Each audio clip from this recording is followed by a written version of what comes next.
Quorum's present.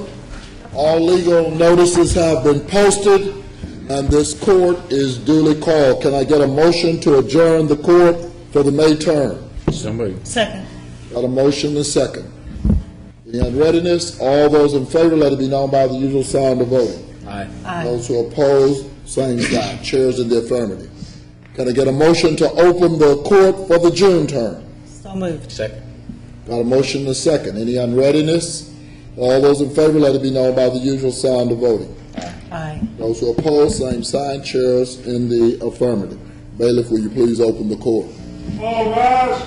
The Dallas County Commissioner Court is now in session for the month of June 2015 with the Honorable Commissioner Price presiding. Please remain standing for invocation. The invocation today is going to be given by a guest of Commissioner Garcia. Thank you, Commissioner Price, colleagues, members of the audience. I have the pleasure to introduce to you Reverend Mark Walls from the Unitarian Universalist Church of Oak Cliff. Reverend Mark Walls is a parish minister for the Unitarian Universalist Church in Oak Cliff and will begin his 13th year of ministry for the Oak Cliff Church in July 1st.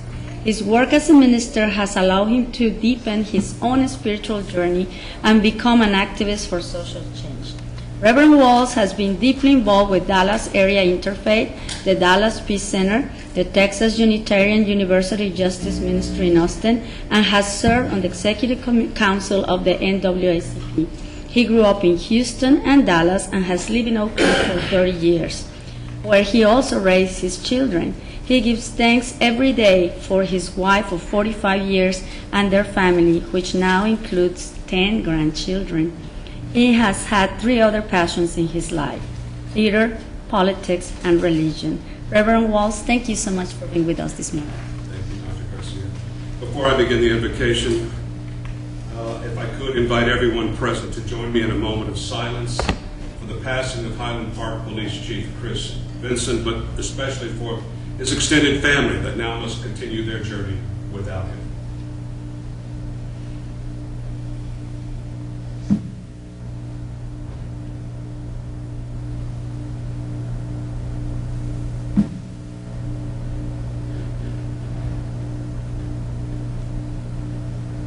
Amen.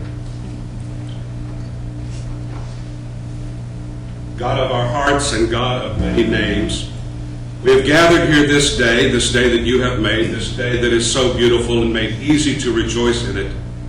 But we also come to rejoice in each other, for together we come to do the sacred work of beloved community. And the work, as always, remains difficult. We and our neighbors are engaged daily in an incredible struggle, and we sacrifice greatly in our daily lives. We work hard and endure much that our families will have a more equal opportunity for education, for health care, for employment that honors our efforts and sustains us and gives us all a legitimate shot at life, liberty, and the pursuit of happiness. And above all else, we crave the dignity of inclusion. So hold us this morning that we may come to this work as people of faith, not just in you, but in faith with each other.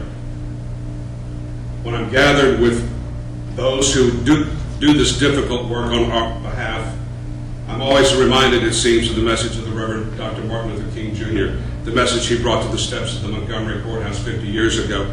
He said to us that the problems we face are not unique to any one of us. They're not Protestant problems or Jewish problems. They're not Catholic, Muslim, or pagan problems. They're not Asian American, African American, or Native American problems. They're not Buddhist, Hindu, or atheist problems. The problems we face come from our central human problem, which is the failure to truly love our neighbor as ourselves. And it is a failure that can only be solved by finding ourselves in each other, in each other's eyes, in each other's tears and smiles, in each other's stories, in each other's songs, and in each other's prayers. We have to stand ready to be changed by the wisdom of the next person in our life. So God of our hearts, we beseech you to lend us your wisdom, to lend us your care, guidance, and grace, that we may become instruments of peace and protection to this deserving community and to all who are on their way, today and for every day to come. Blessed be. Amen. Thank you, Pastor. Justice for all. Welcome to this session of the Dallas County Commissioners Court. All items that are on the formal agenda have previously been briefed to this court.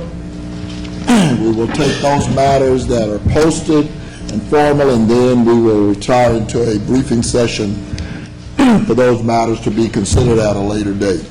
That being the case, are there any other additional resolutions? Hearing none. I'm sitting down. What happened? No resolutions. No resolutions. Okay. No resolutions. Are you feeling okay, Commissioner Price? Oh, yeah,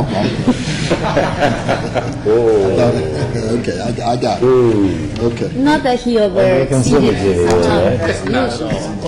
That one month didn't last very long, did it? Is there a motion on the consent agenda? So moved. Second. All those in favor, signify by saying aye. Aye. Motion carries unanimously. And we've got bids today. Is there a motion on the bids?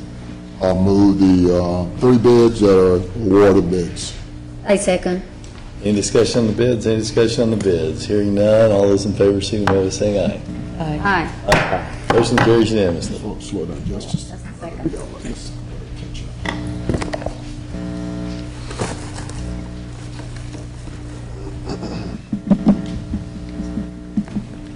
All caught up? Now, hold on just a second. There we go. Okay.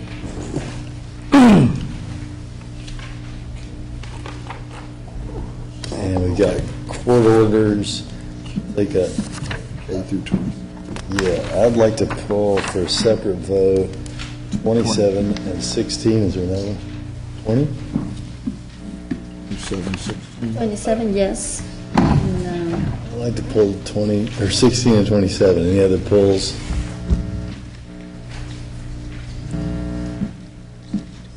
What's 27? Yeah, what's 27? the addendum, It's the It's addendum. the addendum. It's the addendum, the on contract. On the contract. All right. Hold on, give her a chance. Got it?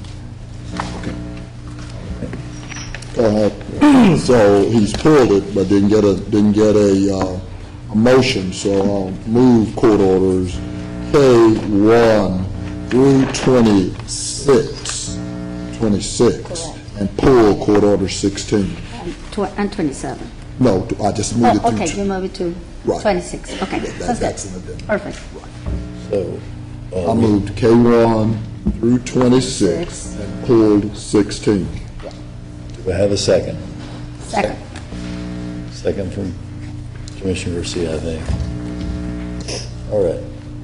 Any discussion on these court orders? Any discussion? On Core 24, you know, it's certainly my preference to go with the IFB, but I understand if we go for RFP, I still want to see the matrix on how that lines out once we get in that process. But when are we going to have will we have the new rules that the attorneys are working on outside before this kicks in?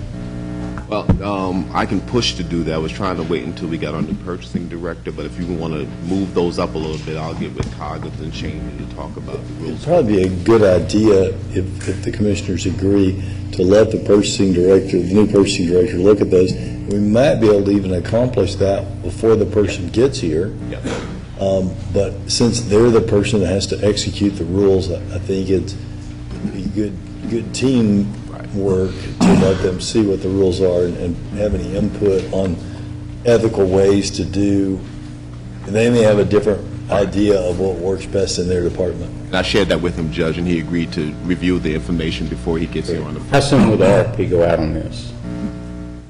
It's approved. If you approve it today, we can get it.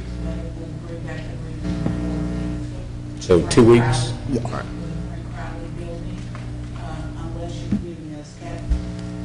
Our standard is anytime we submit an RFP, RFP, it has to be approved by the Commissioners Court. Right. Each one of the RFPs for janitorial services are accountable need tailored to that particular building. So next week, the court order for the RFP, I'll bring back on the agenda, and if the court desire, we can do a briefing in court order, concept court order at the same No, time. I think normal process. So it'd be 2 weeks is what you're telling me. Right. And you're not trying to wrap all of these in under one RFP. You're going to keep them separate. Yes, and the reason for that, probably is one, a new building, and there's so much foot traffic in it, and you need a real good company to manage that particular building. Then there are a lot of janitorial sites that are real small. We need to give the opportunity to those small companies and the opportunity to bid. So the requirements for Frank Crowley have like over 300,000 square foot. We have buildings that are less than 25,000 square feet. I think that the concern, well, go ahead, continue. Those individuals, those little companies will have the opportunity. And that was one of our concerns about bundle, whether or not this, it was going to be bundled. It's not bundled. Okay. It is individual. Okay. I will follow regular process. Okay. Right, but if the court agrees, then we'll use that process for all of the contracts going forward, for all the buildings, we'll use the RFP process. That's- And is that a discussion, because I know in talking to Mr. Bazan and others, one of the challenges of keeping the buildings clean and running the facilities is the diffuse nature of various, contractors.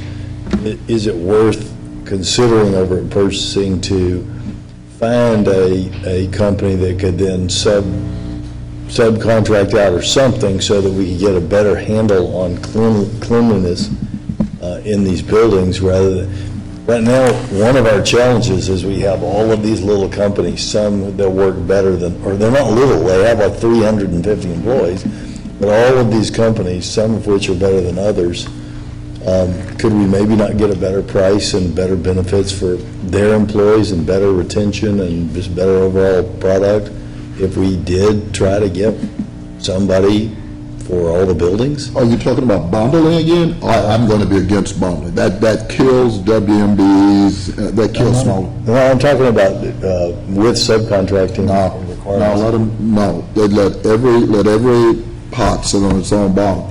But I want to like I said, let's, once you do, We tried that one. My concern is, this is not a disagreement, because we all want to see WMBs, thrive, but my concern is for the people that actually do the work, that they'll be getting a living wage and they'll get benefits, and that as a result, we'll get a better work product and our buildings will be cleaner.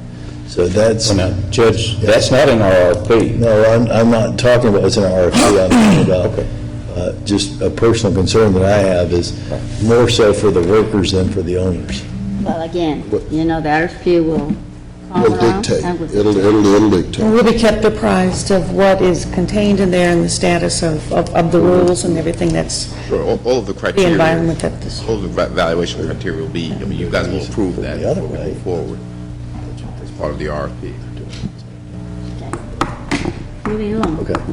Try both ways. I Okay, call just it. wanted to make some, 2 points. I'm delighted to see the part-time mental health public defender.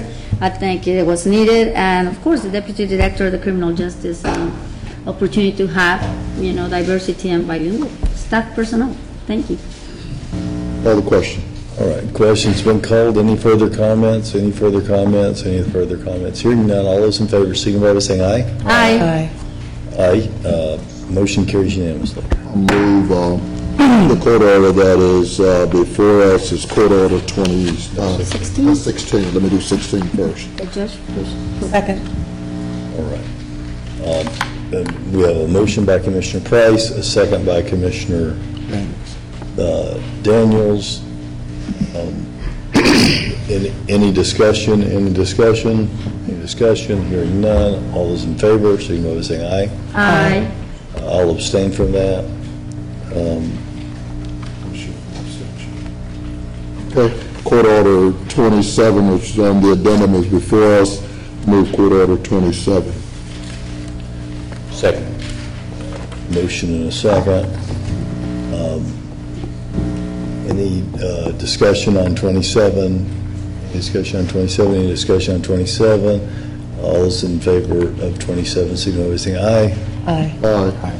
And I will abstain also from 27. I'm voting no. All right, well, Okay. That's,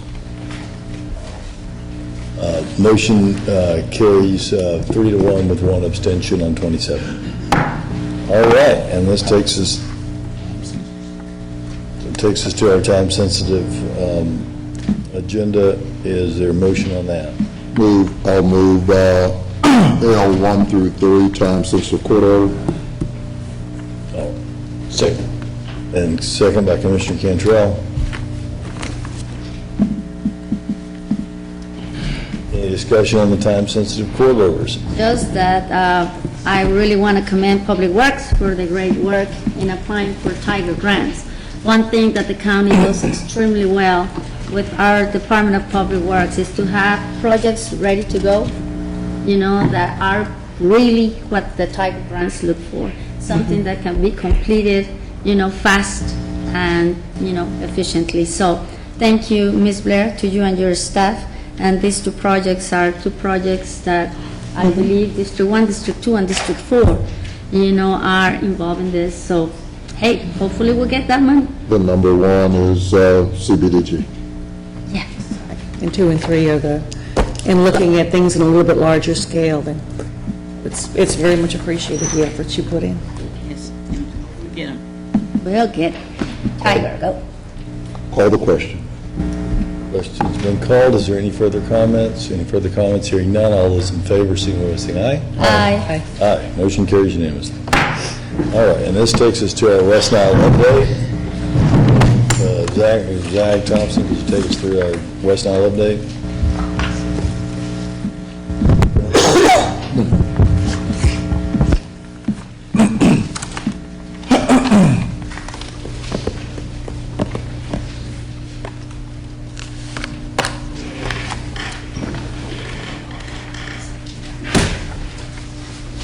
Good morning, Judge, Commissioners.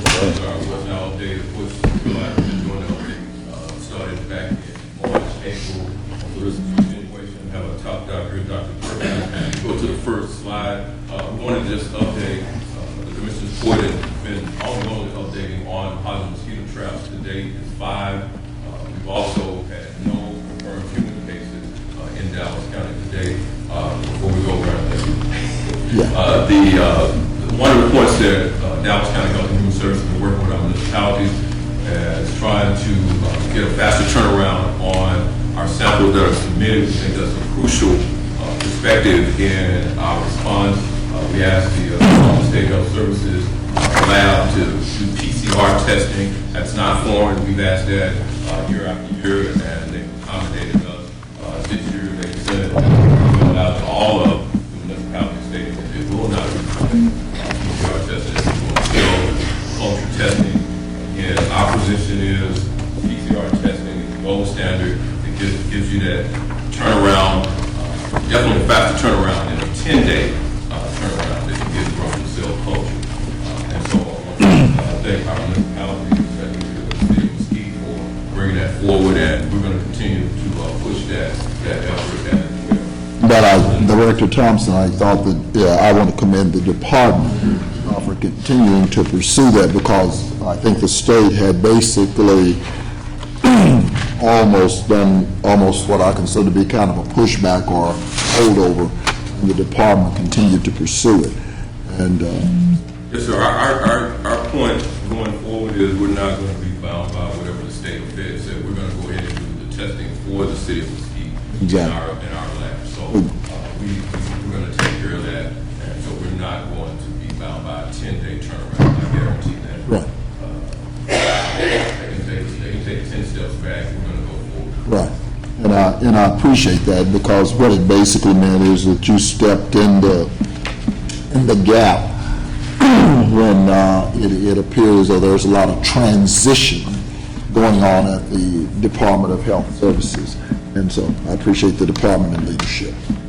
transition, same mosquitoes. West Nile virus, the mosquito data, I'll let Dr. Perkins, we're going to kind of go through this pretty quick. I'm going to bring up the top doc.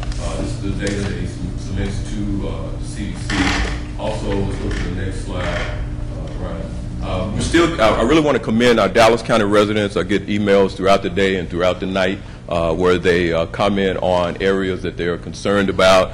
This is a recent example of a house that has a swimming pool in it that basically needs to be taken care of. This is a breeding opportunity. This is the key point. The mosquito dunks won't take care of that, so I want to the concept is code enforcement. I want to commend our city code enforcement through the municipalities for going out and addressing this issue. They're going to be on the front line. So we're encouraging citizens, when they identify these type of situations, to contact their city code enforcement. That's fine. You can send the email to me. I'm going to forward it on to them as well. But we're open to citizens providing this information. But clearly, this is unacceptable as we go into the West Nile. I talked to Mr. McGill, who is the Director of Code Enforcement, and he also tells us to continue to remind the public. I know sometimes the public doesn't think the 311 gets it, but it goes into a system whereby they're alerted, and then they divert it out to the various locations. So 311 does work. And he said that is the best way, first of all, to get it on the record, and then there's a follow-up, because he has a chain. That's a key point. When they send it to me, that's my first response. Have you contacted 311, register it? I'm going to still forward it on, No. but the best mechanism is 311. Exactly. Let's go to the next one.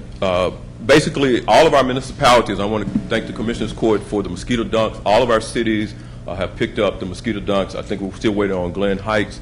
Sunnyvale already had mosquito dunks in stock, so they didn't need any. But all of our municipalities have received the mosquito dunks. And we want to be very clear, these mosquito dunks are going to be very helpful. We've had a lot of rain. I've been in Dallas all my life. I don't think I've seen this kind of rain, even though they go back. Yeah, this was a lot of rain. There's a lot of standing water in our neighborhoods. There's a lot of standing water around our homes. And so it's going to be crucial to go and do a survey around your home to make sure that you remove the standing water. And of course, if you have some neighbors you may have to throw one of these donuts over in their yard, and I think they'll appreciate it, and you'll appreciate it as well. If you ever want to do a drive-by, do one with these. Drive-by donuts. Drive-by donut. I'll bring up, I want to thank Dr. Perkins as our top doc, who is looking at, we'll go to the next slide, I'm going to bring up Dr. Perkins, who will go into our health advisory and go into our surveillance report. The key point on this is that Dr. Perkins has been looking at the abundance information as it relates to our various cities, and that's going to be crucial. We're getting a lot of calls from residents saying they're seeing a lot of mosquitoes. We're doing our follow-up in terms of setting mosquito traps. We're still not going to get out of our protocol of just blanket spraying. We want to place a trap and let the trap tell us what's going on. But we just don't want to go out, and we get a lot of calls, so we want to caution our residents that Dr. Perkins is looking at that abundant data throughout all of our traps. And so in looking at that, he'll make that determination whether our mosquito control staff needs to go out and knock down those abundance, similar to what we started last year, and he's doing that this year. So I bring up our top doc. Thank you, Director Thompson. Good morning, Commissioners Court and citizens of Dallas County. West Nile virus is here in our county, as indicated by having, to date, 5 traps that are positive. When we first got notice that the virus was present here in the county, we sent out a health advisory to the medical community to consider a differential diagnosis of possible causes of illness that symptomatic of a viral syndrome, to consider West Nile virus as being one of those possible causes of the illness. Next slide. In regards to keeping the public at large as well as the medical community, we have been issuing our surveillance report on West Nile virus activity. In regards to the mosquitoes, we're seeing an uptick in the abundance of mosquitoes, rightfully so, with all the pools of water, stagnant water throughout our region. that's creating breeding ground. So like Director Thompson said, is that it's diligent on everyone's part to look for standing water, attempt to drain, if not, fill in those areas if you can. And third, larvicide, mosquito dunks, etc. So there are a couple of slides back in the presentation where it indicates the mosquito data that we're sending, that's it right there, forwarding to the CDC in Colorado Springs. And Dr. McAllister, she's reviewing the data, and we're having a dialogue back and forth, depending on the trends that are observed. So with that in mind, I assure you that we're doing what we do best here on the ground in Dallas County, but we're in collaboration with the state and federal mosquito people as well. Thank you. But Dr. Perkins, before you get it, what is the volume of water that these dumps cease to be affected? And the reason I'm asking, I got Marshall De Los Santos, so we've been this weekend looking at a number of areas that, just low-lying areas, and we know that water is going to be standing for some point in time. So is there a volume with regards to these dumps? We know they work in the backyard, the front yard or side yard. Is there a volume in which these cease to be effective, or? In regards to the volume or the body of water of interest, that stagnant water, Right. then there'll have to be multiple dunks thrown into that area. That'll be best described based on the instructions. So as far as giving you a particular number, I'm not able to do that at this time. There are large bodies of water. Our key point is they definitely have to, and so in the areas that you're talking about, definitely those areas have to be looked at, and that water dealt with, whether draining it out. But these are just for the neighborhood homeowners who we're seeing. Right, and I think that's what I'm trying to clarify, because and when we say neighborhood, we forget, and again, what we've been working on since Saturday night, I've got a number of trailer park units, and so therefore, it's not just, it's the neighborhood, and it's. Yeah, in those areas, we're really cautioning that the cities really help in terms of looking at how to remove that standing water. But it's unincorporated, see, that's, Okay. yeah, see, that's, and again, yeah, so, yeah, it's unincorporated. And we're out there, of course, can't get in there and do very much now, but that water is standing. We'll have our staff, we'll follow up on that area. We'll follow up with the chief and what they're taking. We can remind residents to read the back of the package, because it does have on there the number of square feet of water that a dunk should be used for volume, yeah. Yeah. And it's one dunk per 100 square feet. And I want to thank, your staff and Dallas County Health and Human Services, as well as our Fire Marshal De Los Santos, for all the work that they've been doing this weekend. I mean, Grand Prairie and a lot of municipalities have some of these issues. I believe most of them have been doing a great job. And while the county cannot directly do a lot of things, because we're an extension of the state, we are ready to help and work with every single municipality. And I know your staff and Fire Marshal De Los Santos have been busy working with some of the citizens, mobile. I also have one in Grand Prairie, which Marshal De Los Santos worked with the mayor and everyone else to be sure most of the residents and the services, were reinstated. Still, we have a few families that couldn't go back in. So as we continue to deal with what we have left of the severe rainfall that we had, hey, we really appreciate all the work you're doing. Thank you, Director Thompson. Marshall, you want to come forward? And this is still on that, as far as I'm concerned, the West Nile deal. First of all, I think we need an update with regards, one of the things we were concerned about as late as last night, late as yesterday, Mr. Martin and Marshall De Los Santos and their staff, we worked on it, and so I want to thank the city of Lancaster providing an emergency shelter along with the Red Cross.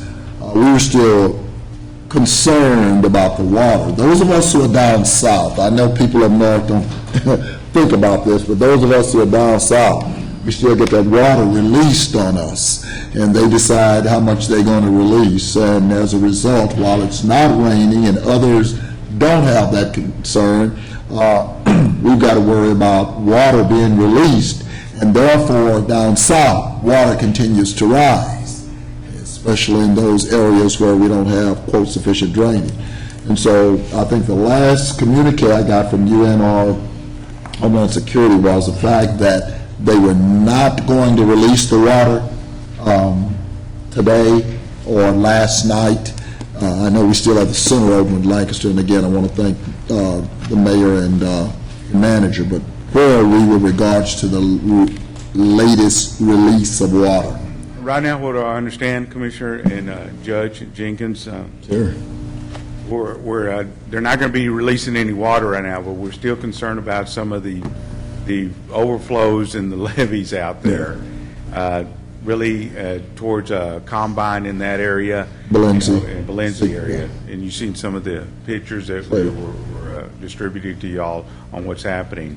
The water is now, it's not running, it's not currently running, it's just standing still, and it's starting to go down probably about 2 to 3 feet, from last night. But again, we still have a lot of water out there, and, we're just, monitoring the situation.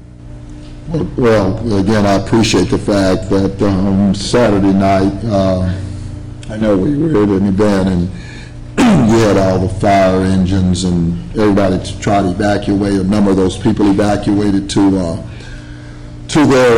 relatives, and therefore we did not have to really utilize the center, but we made preparation on yesterday because we were at least advised that water was going to be released.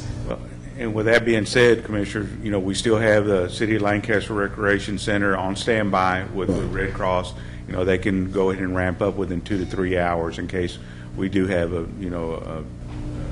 more releases that could happen. And all I'm saying is while the sun is shining everywhere else, those of us down south, like usual, still catching hell, and I just want you to understand that we're still trying to prepare. I would like to be on record to say that anybody in Dallas County is of my concern too. So I'm with you, Commissioner Price, as far as... But I just want to thank you. As Commissioner Garcia says, Saturday night, while we were at banquets and stuff, you were working and keeping us advised, and so... It was a little bit of a distance getting to Grand Prairie to South Dallas, but I was able to make it. Yeah, you made You did well, and we appreciate it. more than Thank you, Marshall. Thank you very much. Let me take a moment of personal privilege to thank several departments for their work. On Friday, I guess it was, Chief Bass and I met with Lieutenant Colonel Morgan and the top brass at the Corps of Engineers about some pretty serious concerns that we and the National Weather Service and the Corps had about flooding. Luckily, as bad as it was, the things that we were most concerned about didn't materialize. But Alberta Blair and her staff at Public Works did a tremendous job to take shape files from the Army Corps of Engineers and turn those into GIS data. Had some of these scenarios that we were looking at on Friday materialize, the result of that would have been we would have needed to evacuate large amounts of people from neighborhoods, and some of those neighborhoods we didn't have a good grasp of exactly where the homes and houses were. We had a widespread and diffuse flooding throughout the county. Around Duck Creek in Garland, we've had significant damage. We still have, in Carrollton, we have a park, a mobile home park, the Sandy Lake Park, that is uninhabitable.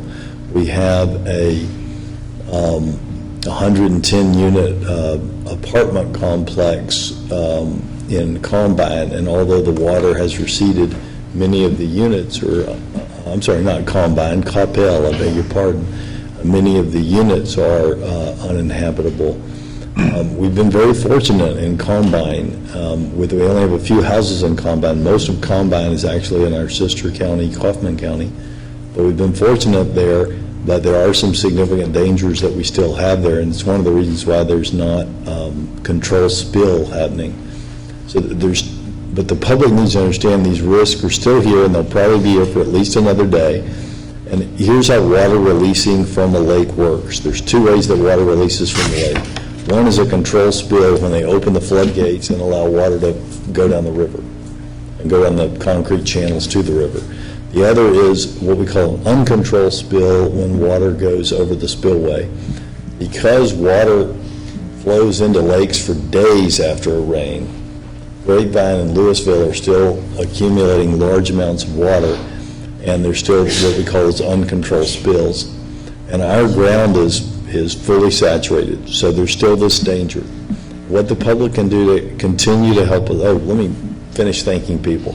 Chief Bass and his team at Homeland Security and Emergency Management, my executive staff that worked throughout the weekend, the Sheriff's Department that worked all of these incidents, as well as our partners in all the emergency management and police and fire in the cities I mentioned and some that I probably didn't. But we still need your help because 7 million people in the Metroplex, most of them are doing great, but some people are moving barricades because maybe they've got a big Hummer and they think they can drive through the water. Well, two things. One is your big Hummer could get stuck and then we got to go save you. But even if you think you can make it, that 16-year-old kid in a Honda Civic that's driving down the road and you've moved the barricade and they don't know that they can't go there, then they go there, and so you risk their lives and you risk our first responders' lives. So please stay away from flood swollen waters and don't move the barricades. We do want you to call us if you move the barricades and get stuck in the water, but we also want you to know it is illegal and it is a serious offense and a serious problem for people to move these barricades. So please don't do it. And with that, let's continue on with our briefing agenda. Mr. Martin. Well, Judge Commissioners, your first item on the budget is the transition of civil papers from the Sheriff's Office to the Constable's Office. I'm going to ask Mr. Brown to just walk quickly through that with you. Good morning, Judge and Commissioners. In 2012, Commissioners Court had moved the service of civil papers to the Sheriff's Office. The recommendation now is to move those service back to the Constable offices. With this recommendation, there's the recommendation to add 5 additional deputy constables, 1 for each precinct. That would be effective June 9th, next Tuesday, with the court order. They would then go to civil service on June 15th, which is the first civil service. I had some questions about that. Yep. Okay. So, and this is something I'm assuming that the constables and the sheriff all agree on now, right? They've all seen it, and at this point in time, they've asked some clarification questions, but they're all in agreement. So, that's great, but one thing I noticed, and I just want to make sure this is necessary, I don't want anybody to lose their job, ever, but I noticed that what we've done is when we built the new positions at the constable's office, we said, we need exactly that number of sheriff's deputies that they're losing serving papers to give us more bailiffs, okay? And I just want to make sure that's not a situation where, well, in order to get, everybody happy and whatnot, let's not ever lose a position, so let's create 5 or 6 new positions. No, and basically, in the Sheriff's Office, the bailiff division has lost 10 positions over the last 6 years. During the recession, we asked the Sheriff's Office to do some cuts, 5% and 10% cuts. They did those cuts, and some of them were deputies, and they took them out of the bailiff division because they could use the bailiff pool, which were part-time officers. In the last 5-6 years, what you've seen is the pool of bailiffs, those part-time officers, has been shrinking dramatically. So now they don't have adequate number of officers in the pool to be able to cover all the needs of the courts. In addition, the courts have actually grown. We've added some additional specialty courts that has required additional bailiffs. So moving those officers back into the bailiff division will allow there to be adequate full-time employees to cover the basic needs of the office. And what does that do with overtime? It should save us between $400,000 and $500,000 a year in overtime, which is what's being expended in the bailiff division. In addition, it should save us between another $500,000 and $750,000 in extra help dollars that will actually be spent up in the full-time. So you'll see a savings on both sides. And we'll lose a little bit of that by hiring these full-timers. You do a little bit because you pay them a little bit more. Still net a savings. Yes, you still will net a savings on The this. savings is significant. It is going to be significant, is my opinion. The one thing, and we'd already vetted all of this out, the one thing that's not here, though, is the new truancy law. You know, yes, the law has changed on truancies, and it is my understanding that I will start having a dialogue with the county judge's office and the county judge to discuss if and what changes will be necessary Well- and the impact that it'll have. And Going to civil has an impact and a change. the truancy papers will be served by the constable offices, Right. yes. In addition, the statute has changed that has moved truancy from a criminal offense to a civil offense, and we will need to work through what changes that also will have. Many of these changes are Sherry and I will look at, and we'll bring back a briefing with our truancy partners to the court, but many of these changes are very good changes for children and for students. The question becomes, what impact does that have on the number of flow-through, and as you pointed out, the changes in the way that papers will be served. But these are things that we worked closely with Senator Whitmire and others to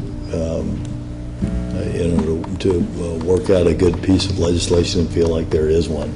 Well, We'll be I'm saying. just saying, in the calculations, when you talk about one adding, that makes it makes a difference, depending on the law going forward. Correct. The addition of one deputy constable was to start there and then do an evaluation in January to see where the papers lie, because once the papers start being sent back out to the constable offices, they don't always go evenly, because they go by geographical region. Exactly. And so that movement will have an impact, and we'll have to watch and see what that does. Right, plus, and again, and I'm really want you to watch again, Precinct 1, because the law is real clear about number one precinct in terms of papers coming into a county.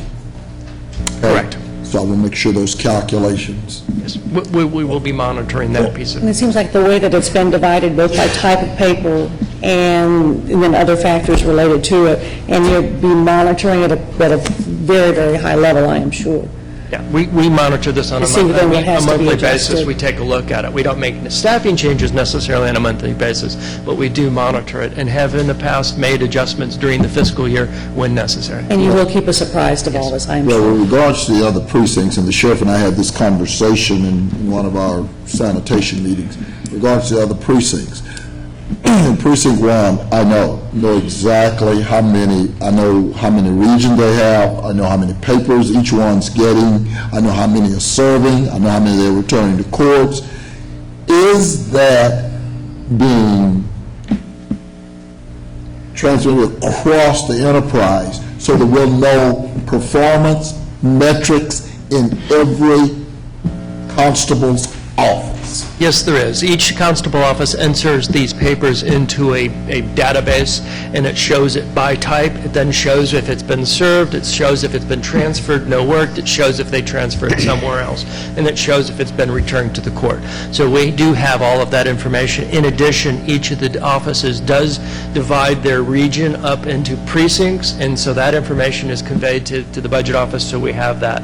Lastly, we do a yearly performance report on the constable offices that shows revenue coming in, expenditures going out, service of paper, and those types of performance measures. So yes, we do have all that in place, and we'll continue to monitor that. Okay, but we want to see, I think that should be part of the submission on their budget Yep. as we go forward, because I'm only working with one. But it has been part of the submission to the budget. It's always been there, it just hasn't necessarily been incorporated in That's the right. documents that you see. That's It's posted out on the internet, but I can certainly What you're make sure that saying I is the provide a hard copy. document per se by month. That- Okay, yeah, that's- performance. The performance. Gotcha. Once about the Okay. metrics, because as I said, I have it for one, and that's the reason I'm bringing up Okay, papers gotcha. from outside, et cetera. And in the past, you have seen all that information. Well, yeah, Yeah, I get it on a monthly basis, and I have staff that puts that into a database on a monthly basis and then monitors where that is.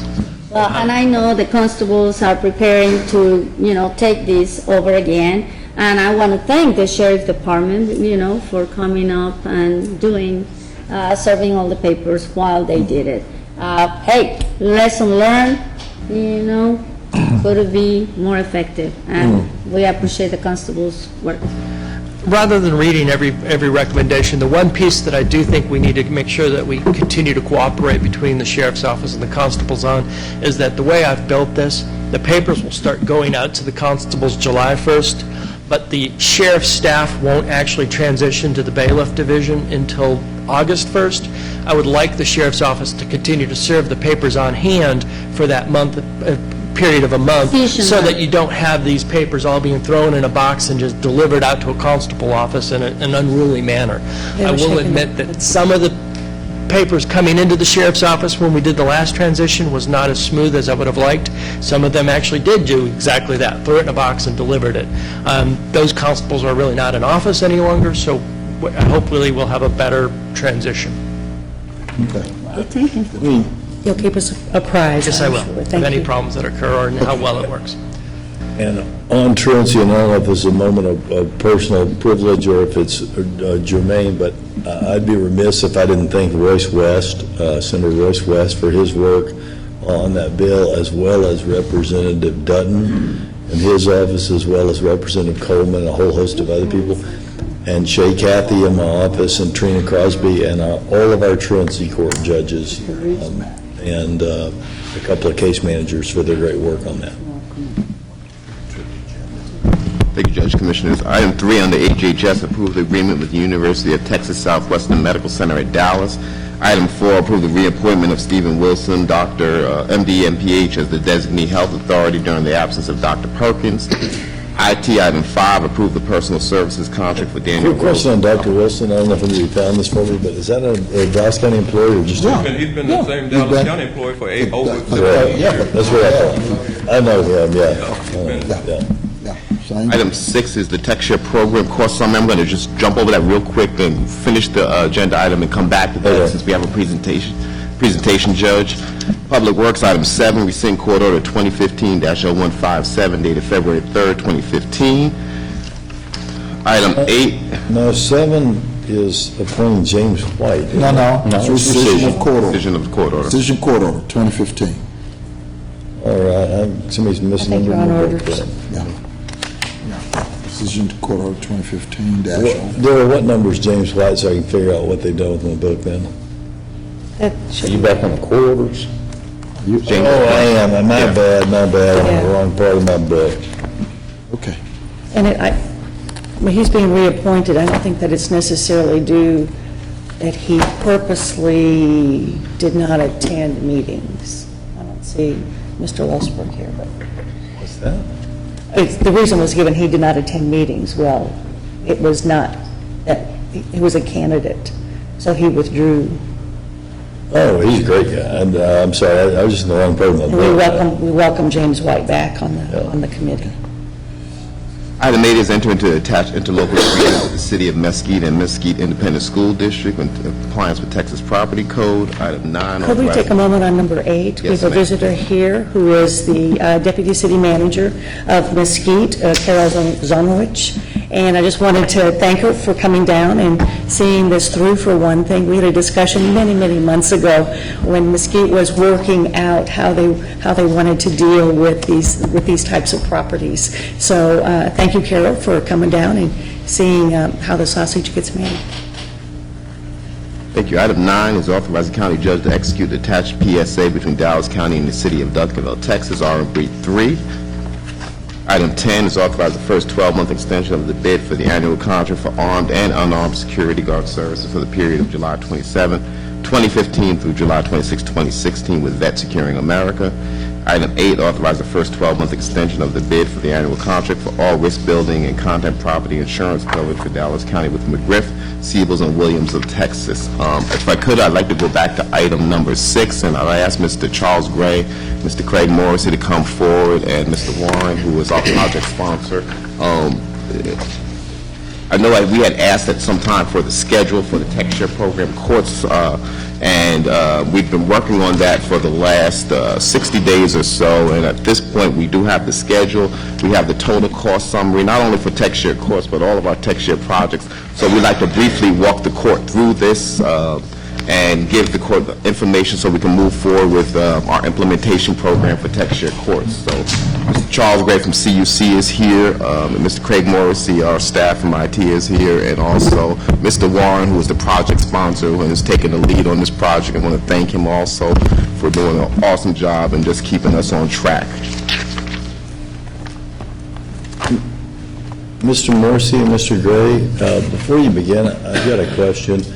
Yesterday, I received a PowerPoint. It looks the same as this one, except for it has May 29th on it. Is that going to be the same PowerPoint, or is... Same PowerPoint. Can I make this request then to all, not to you, John, but to the two of you, particularly to our employee, Mr. Morrissey? If there's a document that some of the staff and some of the commissioners are seeing, and it's going to be something that's going to be publicly presented in court, could that be disseminated to all of the commissioners at the same time, and could it also be included in the briefing materials that the public has an opportunity to review before court, please? Yeah, well, first of all, is there anything different than what we got? That was sent out to all the court members. Yeah. All the court members, Judge. Yeah. I don't think this made our briefing books. Sure did. It's not in my briefing book. Yeah, it's not in our briefing. It was sent out by It email. was sent out. Electronic. It was posted.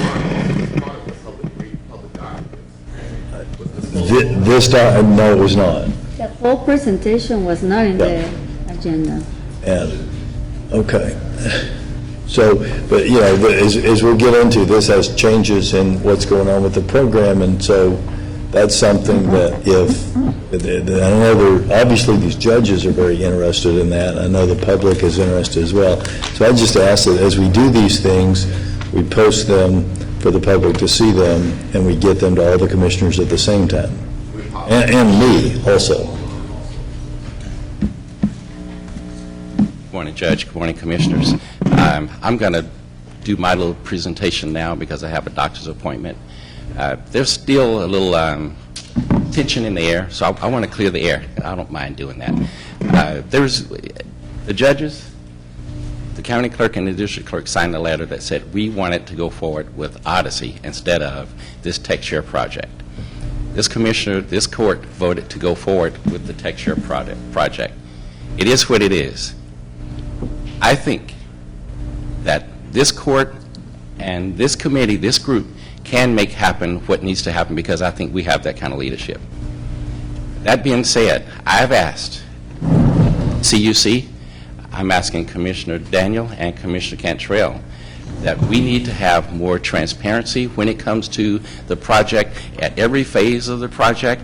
If there's anything that will require additional funding, if there's anything that's going to require or should I say that would cause a slippage, if the CUC folks know about it, that I want them to notify us.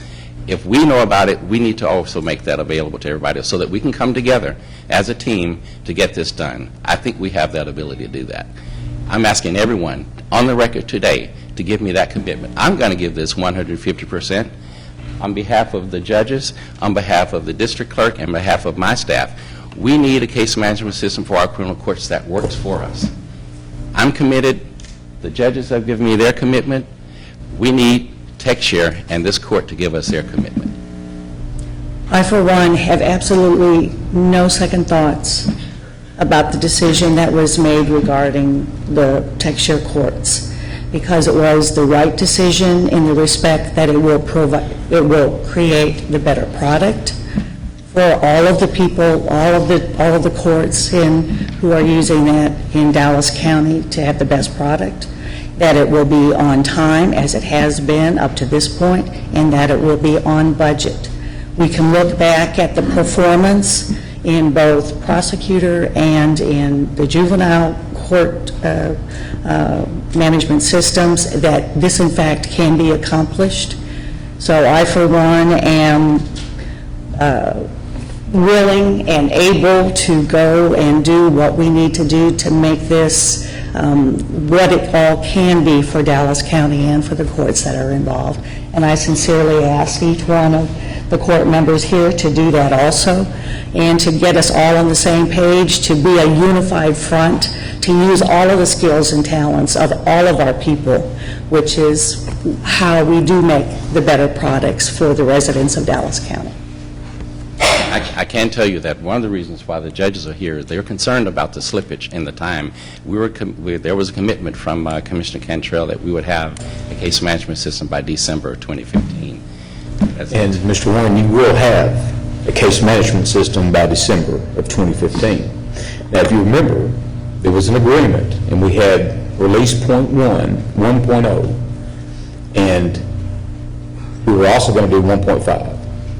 I think the group agreed, as a whole, with which I didn't understand, that to delay implementation, to wait until the complete development, wait until the development was completed, and then implement from that. Is that correct? Is that your understanding? It was our understanding, and the judges are here, and Judge Yu, she and I talked about this.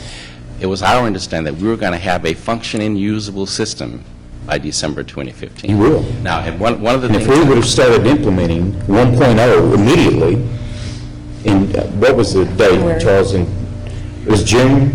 I think it was June that we were going to begin that implementation. Then you would have had a functioning system in some of the courts, and then you just update that to 1.5 and then to 2.0. So you can't say, well, we're not going to implement anything until the complete development is done, and then say, we need you to implement immediately. It takes a while to implement. I'm very well aware. Okay? This court hasn't passed an implementation budget, correct? That's correct. Okay, so all we've provided for so far is the development. And that product will be complete, because we said it would be complete in December of 2015. And we will meet that deadline. Well, it's a little difficult for me. If everybody cooperates. Okay. And from the end user perspective, we will cooperate 150%. But it's a little unclear why we would not include a implementation cost as well as the development. I mean, you pay Look at any project that we've done. Look at any project that we've done with TechShare, and the implementation cost is not included when we do the development. It never has been, John. You know, one of the things that we talked about at Friday's meeting was making sure that our communication was on point. Right. Not just apples to apples, but Granny Smith to Granny Smith. And, you know, it is what it is. So going forward, we just want to make sure that as we walk out of here today, everybody is on the same page with regard to where we are and where we're going to go and how do we get there. We need a complete roadmap. And I agree, and I appreciate your leadership. If you go back and look at the briefing for ACMS, it says specifically that this is development. It does not include implementation cost. You know, we tried to spell it out. And that was one of the reasons why we had the meeting Friday, to make sure that we cleared the air so that everyone will know exactly where we stood on Friday, December 29th, and May 29th, 2015, so that we'll know exactly where we're going to go and everybody's roles and responsibilities going forward. I'm continuing to have meetings with Mr. Martin, Mr. Heichel, as well as Mr. Morrissey, so that we can make sure that this stays on task. I've gotten a commitment from Charles Gray on the record that they were going to make sure it stays on task. But we got to have open and transparency as well as effective communication. I agree 100%. Okay. With that, I'm going to let Mr. Gray do his presentation, and I'm going to leave in about 15 minutes to go to the doctor. Thank you. Thank you, Mr. Warren.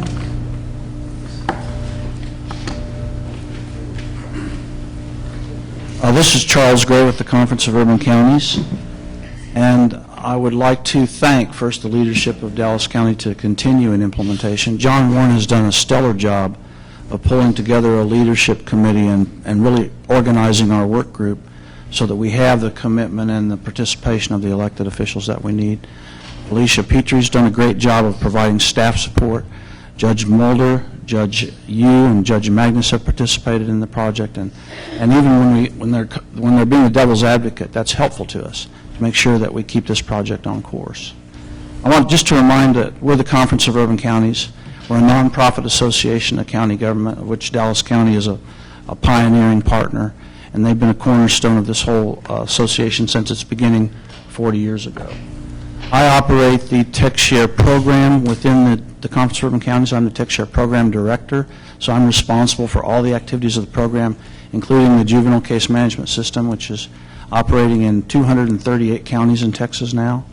The prosecutor system that's live in Dallas and Midland and soon to be live in Tarrant and Potter County, who's joined that consortium, and the other projects that we have underway. These are the systems that we have in our program, and Dallas County has been a participant in many of those over the years. So I just wanted to take a moment to reflect on the history. When we put together this presentation, we've had a couple of sessions where we reviewed it, and what we wanted to do is talk about the court project first in its entirety, and then we're going to go into the program costs overall for the entire TechShare program. So we're going to show you a go-forward picture of what the TechShare program costs look like for the next 3 years, both the development, implementation, and also maintenance and operation costs. So we want to be completely transparent about the financial plans that we put in place. We want to share them with Dallas County and get your feedback. Obviously, every year we'll do an annual budget, but this is our roadmap financially for the program going forward. As Commissioner Cantrell said, our projects operate in various phases, and we fund those projects in phases. So we have a planning project starts any TechShare activity. Then we have a design and development project. That's where we are right now. That's what's been approved and funded. When that project is completed, we go into maintenance of the software. Maintenance and operation costs are shared by the participants. And then we may have several implementation projects at any given time. I'm going to talk about 2 of those implementation projects today for criminal court and for justice of the peace courts, but there'll be similar projects in Tarrant County and Potter County, who's also going to be implementing TechShare Forward. I was asked to provide a history of development to talk about some of the schedule issues that we faced in the past, the challenges that we faced. Really, the original contract and the original plan with AMCAD showed that we would be finished with development of the software about at the end of calendar year 2014, at the beginning of 2015. The total contract period went out to here because there was a closeout period and a training period under the contract. But that was the original development plan. There have been delays in that plan. So this is still the development project. This is a change order that we executed with AMCAD back in September of 2013 to extend the development timeline, still within the boundaries of the original contract. And that's when we came up with the Release 1 concept that Dallas County was going to implement as an early adopter of the system. And that Release 1 software was originally planned to be implemented at the end of Q2 of 2014, calendar year 2014. Now, AMCAD dropped out of the market, as you know, so we had an adjustment period. And this is our current development plan.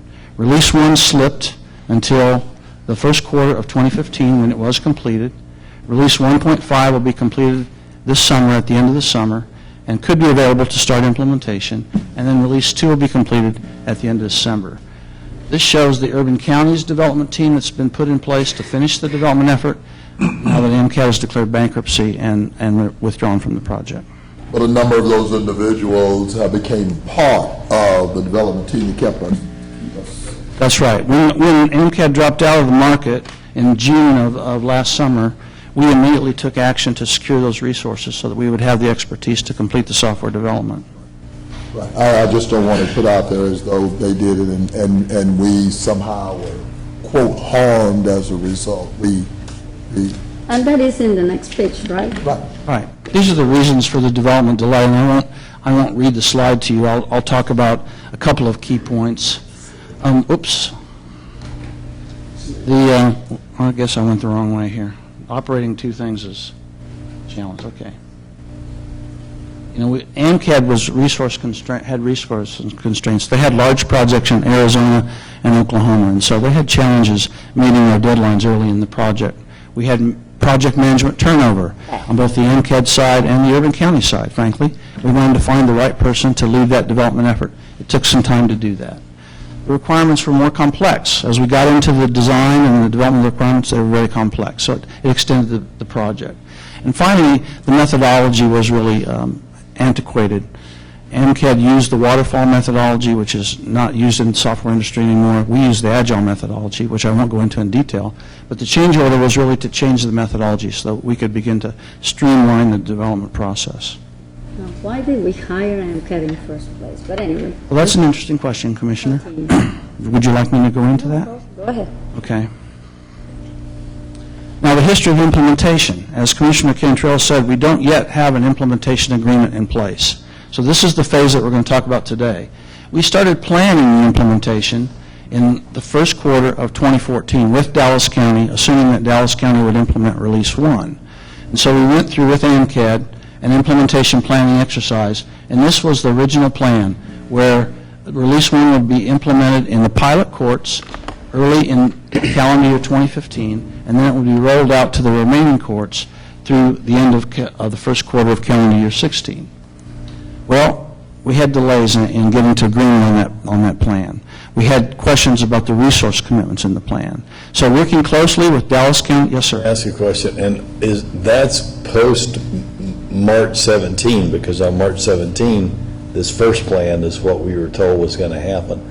So these delays have occurred between March 17 of this year and today. This is a year ago, Judge. Okay. This is the original implementation planning effort that we had underway with AMCAD before they withdrew from the market. But on March 17th, when the court voted to spend money and to stay into this program, that original plan is what was shown to us. So did all these delays occur between March 17th and today, June 2nd? And No, these are delays were from last year. When you approved, on March 17th, you approved continuing in the development project.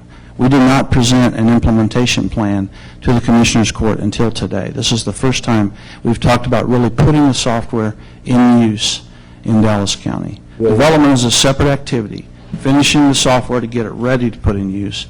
And today is the first time we've presented it. having some courts up at the end of this year and then some more up at the first quarter of next year, that's still going to happen? No, that's not the plan that we're going to present today. All right. So it is different than what we heard on March 17th.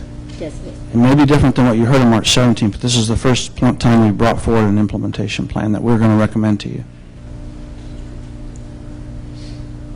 Okay, I'll move forward then to get to the plan we're recommending. It's important to talk about one issue that has come to light that there have been questions about. The question of whether we could successfully implement Release 1 in the pilot courts. That was a plan that we were operating under in our planning activities last year, but it got called into question a year ago, whether or not Release 1 would really meet the needs of Dallas County. Release 1 was specifically designed for Dallas County courts, but during that development, we discovered some key issues that gave us pause, and there were three of those. One had to do with multiple jurisdictions. It's called the location issue. Could the system operate in a single database and support multiple courts at different locations or different jurisdictions? For example, could a single database support county courts at law and also district courts? There was a design issue in the AMCAD software that prevented you from doing that unless you used common rules across those courts. And so we were meeting with AMCAD and Dallas County IT to try to resolve that issue and come up with a design concept to satisfy it. AMCAD was still confident that they could deliver that as part of Release 1, but we were concerned about that. Dallas County IT went with us, actually, to meet in Virginia in the AMCAD offices to do a deep dive into that issue. The second issue that we discovered had to do with in-court processing. In other words, would the software run fast enough to support a rocket docket, a high-volume docket where you go through 20 or 30 plea agreements in a single hour? There were issues. We did time motion studies on the software, and we found that it wouldn't support it. This wasn't discovered until we were already in development of Release 1. So we adjusted the plan for Release 1 to address in-court processing. The third issue had to do with bonds. And there's some misconceptions about this issue, so I want to try to sort that out. First, AMCAD software does handle bonds. You can issue a bond, you can post a bond, you can recall a bond, you can do all the basic bond processing. We wanted something more. You're talking about the bonds that are used in criminal court to get people in and out of jail. That's right? correct. It does have that functionality already. But what we wanted to do is we wanted to have a bondsman portal, so the bondsman could interact more constructively with the county to manage their capacity, to understand when there was a failure to appear and such. That was not a requirement for Release 1, but it was an issue that we were working on with AMCAD at that time. It would not have kept us from implementing Release 1. It's now part of the Release 2 development. But you knew Release 1 will not meet the court's needs in 2014? Well, if those two issues could have been resolved, it could meet the court's needs. And we were in discussions with AMCAD when they went into bankruptcy to try to resolve those issues. That's what the design workshops were in Reston, Virginia, working with AMCAD and Dallas IT to help flesh out how to design those issues to address those deficiencies. So we weren't certain at that time. We had concerns about Release 1. We weren't certain. But we were advising the stakeholder committee, and we were advising Dallas IT of where we were on that and asking them to participate in helping us resolve it. Well, pretty much you have, the information that might not work. Okay, sounds good. So now let's talk about the implementation. We're going to talk about two different options for implementation in criminal court, and then we're going to talk about implementation in JP court. These are the guiding principles that we understand from Dallas County to drive the implementation. I won't go into them in detail, but I think it's important for you to know that we've worked with your stakeholders to develop these principles that are guiding our implementation planning efforts. These are the milestones for development that we've already talked about. Release 1 was completed in February 2015. Release 1.5, we will start implementation with 1.5. Will be completed in August, and the final release will be completed in December. So this really explains the differences in the releases. We want to have everything in Release 1.5 to implement an operational court in Dallas County in case we're not able to upgrade to Release 2 until later in the project. But it's going to depend on where we are in implementation if we can go ahead and upgrade on Release 2. Question? Yes, sir? So you talk about let's take Release 2 that is going to be ready or hopefully on December of 15. There's not actually going to be, is that going to be, as we were promised earlier, is that going to be running in a court, or is that just going to be something that's going to be handed around amongst IT people and said to be finished? It's going to be tested by the users. It won't be running in a court in December. But it will be available for all of the, whoever would want to from the courts, to have hands-on practice experience, explore, question, answer, input throughout this whole process. Yes, we do that all along. We go through these sessions each month where we look at where the software is. And we'll be training the staff on the software prior to that time. And you were saying that on March 17th, you knew that that wouldn't be something that would be running in one of our courts in December. I didn't know that on March 17th. I suspected it, but if we would have started implementation then, we had a chance of being able to implement them. But we didn't have an implementation plan, budget, or contract to present to you at that time. If that was suspected, why did no one tell us that? Yeah, why you didn't tell us? Why were we told one implementation schedule and now there's another one? Correct. I mean, the implementation schedule has changed. It's obvious here. Yeah, I'm not clear on what was presented on March the 17th that may have led you to believe that it would be operational in a court in December. What you're talking about, Judge. Well, the tape... Because you had the old schedule. Sure. And that's what we were originally targeting. So that's the schedule you're talking about. The tape from March 17th has mysteriously disappeared, as has the transcript from March 17th. I'm going from my own recollection, but I'm sure that tape will turn up, and I'll be able to show it to you because... What are you talking about? They pulled it up last night. Oh, good, we have that. Oh, it reappeared? It's reappeared. Yay, praise the Lord. So that's where you can find it. Conspiracy, right here. No, there's no conspiracy. It's just a series of coincidences that have led us to not be able to have that exact video of you saying that.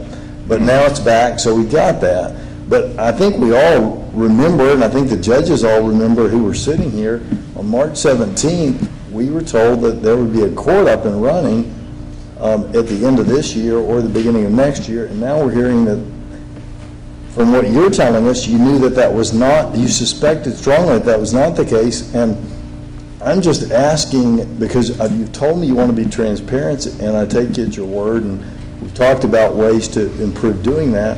If that was the expectation, why were we not told that when we voted, and this court voted to spend millions of dollars? Was March 17th focused on development? That was when we voted to remain in the development project and to commit $1.7 million to finish the development. I don't recall implementation being presented. I'd like to go back and review the record. Whether you call it development or implementation, I'm just a dumb old country lawyer, but when you're telling me that a court is going to be up and running, I'm assuming that means that the court is going to be up and running. Yeah, I don't recall making that statement, Judge, but I can, Development will be finished and will be able to be used we can by the judges begin to in put a it in pilot use. That's right. by January 2016. You would have had to implement version 1.0 in order to And that will be used by the judges. And what you're telling us now is that you suspected that it could not, and that you probably could not meet I that don't recall deadline. making those No, commitments you on did March the not, but I mean, 17th. nobody say otherwise. We were on the assumption that that was what going to happen. I don't want to be confrontational with you, but you understand what I'm saying? I can't read your mind. If you knew while everyone was talking about these courts being operational in December of this year, if you knew that you strongly suspected that that wasn't the case, we want you to speak up, because you guys are the IT experts. We're not the IT experts. Nobody up here is able to write code or do anything IT-wise. We're going off what you say. I understand. Okay? Well, let me ask you a question. Is there anybody in our IT department that thought all the courts would be operational by the end of this year? That's not what you promised. What you promised was that one would be up by December. Absolutely. We could have that implemented before the end of this year if we implemented version 1.0, which could have been implemented. Darrell, who decided that we weren't going to move forward on 1.0 to implement it? It was a team decision. Is a team decision in Dallas County.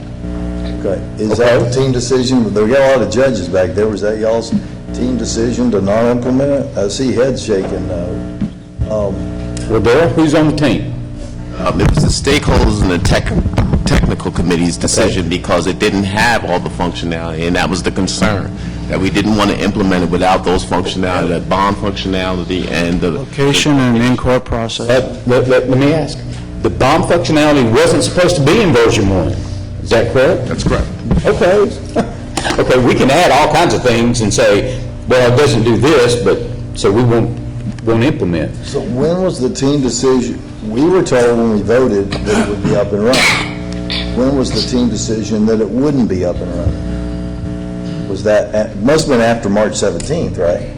Well, I need to go back and look at that tape also, because and Craig Morrissey has some recollection of it. I just know that we've been focused on making sure that development would be done. There's also an email that we were all copied on where there's a discussion between Commissioner Cantrell and the judges after they'd had a meeting where they're saying to Commissioner Cantrell words to the effect of, this will confirm this is going to be up and running December 31, and the only We'll have a functioning system. and the only comment back is he and John Warren are having a discussion about, well, I'm just speaking for myself, I can't speak for the whole court, and I'm, not a rolling quorum, basically.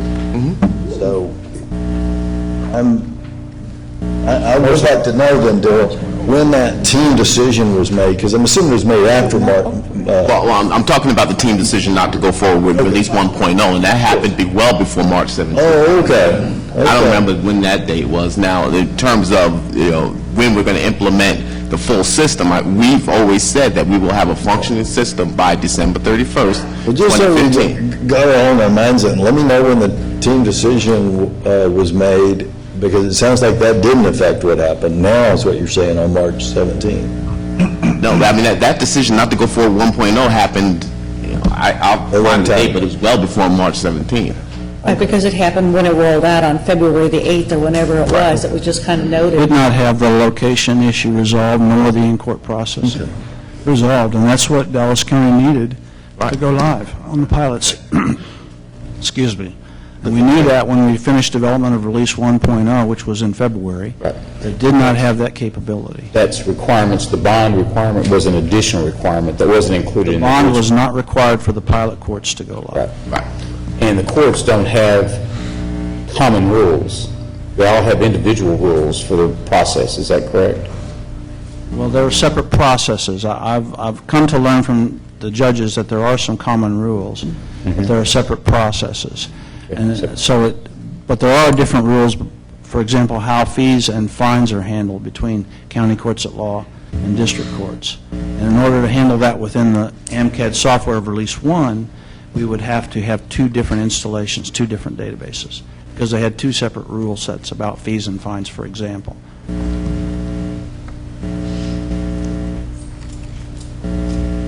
Marcy, do you remember anything else about the March 17th? Well, March 17 actually occurred before I was put in the position as the program engineer for TechShare Program Management Group. However, what I've read in the historical briefings is that the only thing that I saw related to implementation was the establishment and the approval of funding to begin building the implementation team. There were 18 resources identified as being necessary for the implementation effort, and that was contained and approved. It was $967,000 approved on 3/17. In addition to a little over I think it was about $160,000 in hardware costs necessary to stand up the infrastructure so that we can install the software locally and begin working with our SMEs on the You're implementation. correct on the amounts of money that were approved. What we're speaking of are the representations that were made about the product, wherein the people who wanted to go forward with the product made those representations both in open court on the 17th and in a meeting with the judges that was confirmed in a "this will confirm" email afterwards. And so I'm not putting you on the spot about that, and I'm not critical of, you're doing the very best that you can do with this situation. And so we're just, we're not critical of what you're doing. I understand. And just to be on the record, when I came into this, my understanding was that there was a commitment to have generally available software in December, right? It was my understanding, and I'm just speaking from the technical side, that we were not expected as the implementation team to have that software running in a court December 17, but to have it generally available for implementation. That means that implementation activities could begin. Right? So what you're seeing today and what you will see is the result of the work between the TechShare Program Management Group, the implementation team, and the CUC to bring forth a viable implementation plan. What we're doing is monumental. I mean, we're revamping the justice system in Dallas County, and it's going to take some time to implement that. And so that's what you'll see today. And we can move to the next thing, but you can see the problem where if two of the members of the court are under the impression that the words that were said meant what, well, I mean, I don't know how you can be confused when you see them on paper, but all of these judges also thought that. So even if it is a misunderstanding and the words mean something different than what we saw and heard, we've got to work in a more transparent manner to get the correct information, because however, I don't know how you can spin this that it's not a delay, but if it is spin that it's not a delay, then the only way it could not be a delay is if all of the judges who are ultimately going to use the system and two members of this court misunderstood the words coming out of people's mouths and the words they wrote on paper in March. So we've got to do a better job of communicating at a minimum. And if you move forward, in the next 2 pages, exactly what the judge say is, there. If you see that, it says pilot course go live April 2016. This was promised in January 2016. But if you look at the next one, you saw all course go live. Well, what we let him do is presentation. I totally agree. I totally agree. Because, I am confused exactly what the judge says with go live didn't mean that the system will work. Just mean we will finish development. I understood the same thing. That go live means we're ready to go. Yeah, We're and ready to use it. Go live in IT means you can use it. I mean, go live is a phrase that is used out there, and when I buy products in industry and they give me a go live date of I'm ready January to go. 1, it means I can turn that system on and start doing customer service on January 1, correct? That's what go live means, right? I mean, we're not making up words here. These are industry words. But if you look at this page and the page before, go live doesn't exactly mean 1.5. It means 1. And as you told us, 1 cannot be used. It could be accessed, but not functionally used. This go live is not based on release 1. Okay, well, I'm confused. That's what we've been saying the whole time. It's release 2. We'll do release 2, This would right? actually be started with release 1.5. Okay. Okay, it's not 0.6. But these are the key dates that are in the recommended plan. The first county courts, the pilot courts, would be April of 2016. That's if we start in June. We start this month. If we slip the schedule any for start, the finish will also slip. Commissioner? And then we're recommending that the remaining county courts, who operate with fairly common processes, be brought up together in August of 2016. And then we treat the district courts in groups of 5, because the district courts have the most variation in their in-court processing. We started looking at those processes now to see how they vary from court to court, but we're recommending that they be brought up in phases to accommodate the differences in how the judges operate their courts. Now, if the judges decide that they want to standardize their processes in the district courts, similar to the way the county courts are working together on it, we could accelerate that implementation in district courts. But right now, we want to give you a real case here of how it might work based on the current information about how the courts operate. Once the final district courts are live in February 2017, then we will bring on all the functions like accounting, state reporting, and such. And the upgrade to 2.0 may occur here. We may decide to do it sooner depending on the conditions in the project. How long? I mean, once you get to 5, 6, how many courts? How long will it take you? I understand the question, Commissioner. Well, I mean, knowing that different courts have different needs, Not differently. different processes, okay. How long will that take? Well, it's shown here. It's functional. From August until October to get the first 5 district courts in using the system go live. From October till December, the next 5 district courts. From December to February, the final 5 district. Let me ask you this.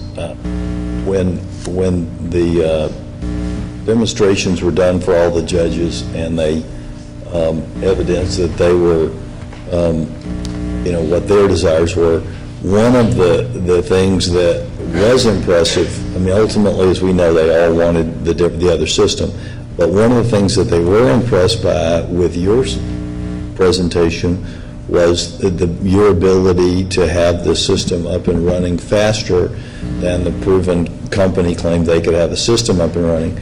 But now, it looks like, when I look at this, we're getting pretty close to further, actually, than the proven company could have gotten it up. So what happened between that presentation of the judges when those representations were made? I base that off what the judges tell me. No, the alternative. They would have had to go through exactly the same process and an RFP process ahead of that. What's changed between... Nothing has changed from our perspective on how long it takes to implement the software. So I don't understand the question. So is it another misunderstanding with the judges, the implementation? We never presented to the judges an implementation plan or schedule. The CUC never presented an implementation plan to the judges. The implementation plans were formulated by the leadership group, by IT and the CUC just over the past few months. What was presented was the development plan, is that correct? That's right, the development plan. Okay, but if you go back, to what the rollout that you just mentioned, you say the project in the next page, you say that the project is complete on December 2016, and here you still say that you That's the other have... option. The other option, Commissioner, we're going to show you, you're looking at this option, which is the different approach. This is where all courts go live at the same time. Well, now that, when you, It's not the recommended approach. This is- Well, I mean, is that real, or is that just showing us an option that's so bad it makes the other option look less bad? Because even in your own option, you say it's high risk, and it costs an extra, what, $10 million? I mean, $6 million. I mean, it seems to me, wouldn't the options be the option you're presenting, not the big bang silly option, but the other option, or cutting our losses and going to an RFP and using a company that's out there in the business world? That would be a third option. What would be the That would be a third third option? option. Well, I mean, I don't even see I mean, I could come up with an option of setting up, $10 million on fire, but this isn't a real option, is it? This Big Bang Theory is option? is an option in the field. Absolutely, Judge. We were asked to evaluate that option and to come forth with the only way possible to deliver implemented software by December 2016, or 2016. And that is Big Bang. But what we were trying to represent is that Big Bang introduces way too much risk. To implement this software will take time. I see. So this is kind of a way of saying, if we did implement it by 2016, it would be horribly dangerous and very expensive, and that's why you want to vote for us to take a long time to implement this. That's We want to right. take the planned approach that ensures our success. That's the approach we want to take to implement this software. The other makes no sense. Keep going. But there are also other changes in that, if you're looking in the last 3 points here, because rather than, for example, starting the data conversion at the end when you're ready for implementation, that's a process that's been already started. This is already started, and So it's that's going to be already, so ongoing you're during... holding in different parts of different levels of the process in order to make it a more sane, controlled development and a better use of resources throughout the whole. Well, from 8 to 11. Would you proceed, Yeah, please? proceed. Yes, sir. Mr. Scott. So, as you said, Judge, we don't recommend the Big Bang option. This is just a detailed diagram of the recommended option and the teams that would be in place to support it. Each bar on this graph represents a different team doing different functions: process mapping, data conversion, connecting the systems to your legacy systems, and training and so on. I'm going to skip over the Big Bang since it's not something we Crazy, really and- want to look at. That's the recommended approach on the criminal courts.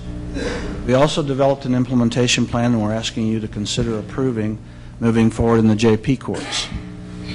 This is also an incremental rollout, where we'll implement 2 JP courts first in February of 2016, and then the remaining courts will be rolled out in monthly phases through July of 2016, and the total cost is about $1.378 million. Those are the CUC costs, and doesn't include the Dallas County costs. Ask you one question about that. If the Techshare court, right now, we don't have a product. We hope to build at some time on your schedule a product that works. There's always a chance when you're trying to We build. actually have a product, Judge, excuse me for interrupting. We have a product that works in the JP courts in Bear County. Great. Your Justice of the Peace And that- courts went to Bear County, saw it in action, it's been implemented there for... And that's my question. So this product with Techshare, that, let's assume, I know you don't want to think about this, but let's assume that never works and we just can't get that built. What effect, if any, will that have on our JP project? Well, they'll be operating on the Techshare.court software. But if Techshare doesn't work, then It will the works JP... today for the JP It's courts. working in Bear County. That's what he's saying. Let me ask you, let me say it another way. These two projects are inextricably intertwined, and if Techshare doesn't work, JP won't work. Is that... Judge, do you understand the It's not true, overall Your Honor. concept of Techshare? They're separate projects The JCMS is a tech share project. Yeah, no, I Prosecutor is do a tech share understand. project. But CEQA prosecutors tech share is project. standing separately from this, and if Texture Court JP doesn't will stand work, separately from courts. and that's my question, if Texture Court That's that. doesn't work, will JP be affected in any way? The JP courts will be operated on the same software, but it won't have the criminal Okay. enhancements that we're making for the criminal courts. Now, let's take that worst-case scenario, Judge, and let's talk about it. Let's assume that, for a moment, that Texture Court doesn't work for the criminal courts in Dallas County.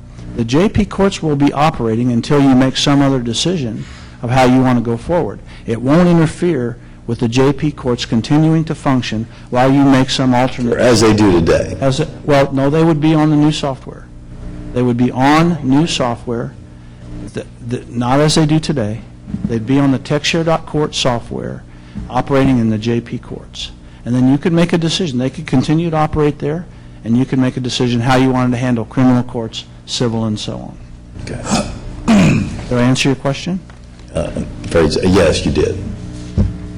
That's 13. This is the work plan for the JP courts at a summary. As I mentioned, the pilot courts would be live in February, and then we would complete the rollout by May, and the project would be complete in July.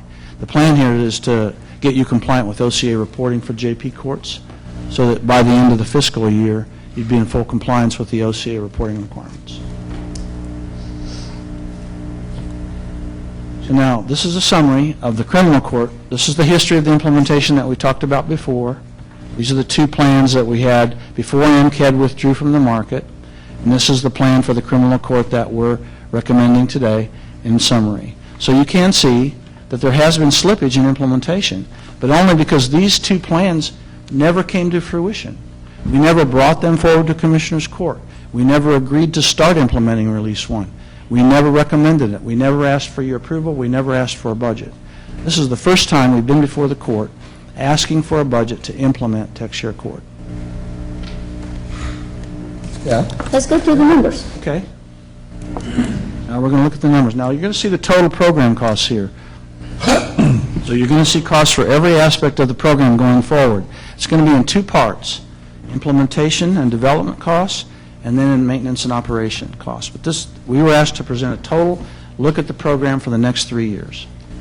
And sir, if we asked you to break down by line item budget each of these projects separately, you could do that as well, Yes, correct? sir. We actually have separate detail that we could provide you for each of these projects.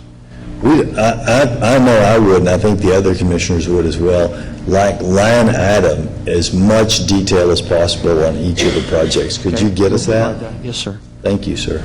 So the first line is the development cost, which was already approved. And this is the remaining cost for Dallas County to finish the criminal court development. That's already been approved by Commissioners Court.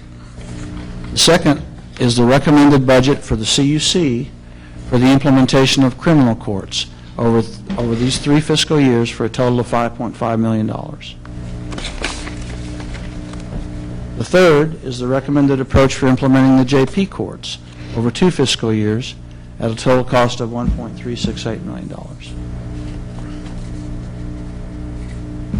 The fourth line, if you choose in the future to implement indigent defense, which is going to be a part of a free software that's available from the state that's been developed by this, in cooperation with Bell County by the CUC, if you choose to implement it, this is the estimated cost for fiscal year 17 and 18.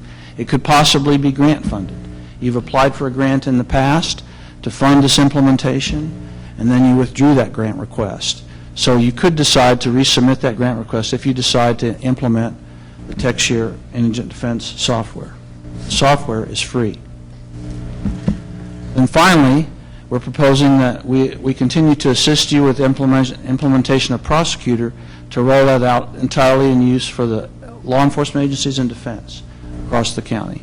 So we would provide technical support for the district attorney's staff to be able to roll out that software over the next 2 fiscal years. So those That is the $10,200,000? That's right. All that supports all the development and implementation activities that we're proposing going forward. And those are the final numbers. We commit to those numbers going forward. Okay, if you go to the next pages, Those are for the development implementation. We're going to also show you the maintenance and operation. Okay. So this is only the $10 million that you are asking the court to is for the whole development You've already funded the 1.7. and implementation of, from 2015 all the way to 2018. That's correct. CUC costs. These are CUC costs. But not the Dallas County staffing costs. That's the next slide. Let me back up for 1 second and ask you, you said we commit to these numbers. And I understand, as you pointed out, the CUC is a nonprofit urban county association. You're not Microsoft or Tyler, and I understand that. But when you say we commit to these numbers, if you spend our $1.75 million and the work's not done, where do you get the rest of the money to make good on that commitment? From us? That's a good question.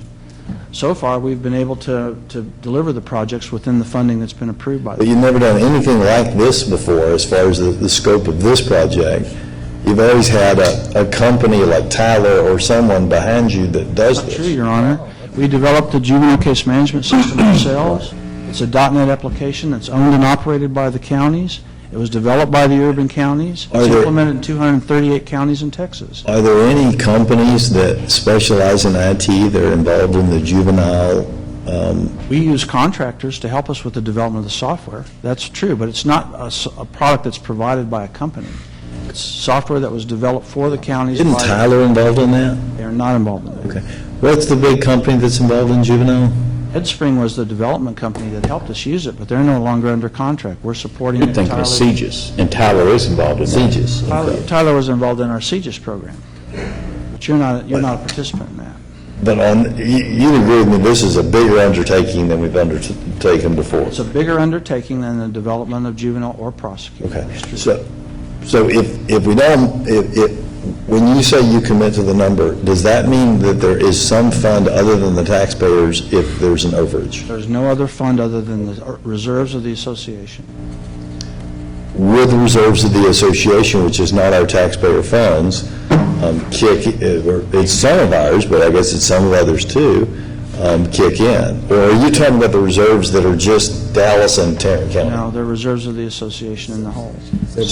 So when you make that commitment, is it the reserves of the association that makes good on that? No, you can't Let make, me use an example. In the past, there have been cost overruns in some of the projects, and the reserves of the association cover those costs. Okay. We have a track record for committing funding to finish the work. but you have to look at the governance structure, Judge, of CUC, and it's the funding counties that govern this, that serve on those committees, that all the way from the stakeholders, technical stakeholders, oversight, and then the board. Well, and my question is just, I hope you're successful, but if you're not, is it the taxpayers or some other fund that cover, let's say that top number, instead of being 1.7, is 3.7, who's making up the other $2 million? That's a good question. That would far exceed the reserves of the association. So that'd be us? Probably, Yes. if you wanted to. That's, okay. Because we're making all the decisions. Okay. There is a contingency built into these estimates that we access only with your approval, And how much is the contingency? 20%. 20% on the total of 10? No, it's not built into this 865. So how much money is it building the contingency on, based on It's which on- number? based on these three lines here, so it's, Okay, can you give me the contingency number? yes. I can't, I don't have it right in front of me, but I can get it for you. 20% of 10? No, 1.2 million. be about $1.7 million. Okay, well, what the judge just mentioned, 1.7 will not cover any losses.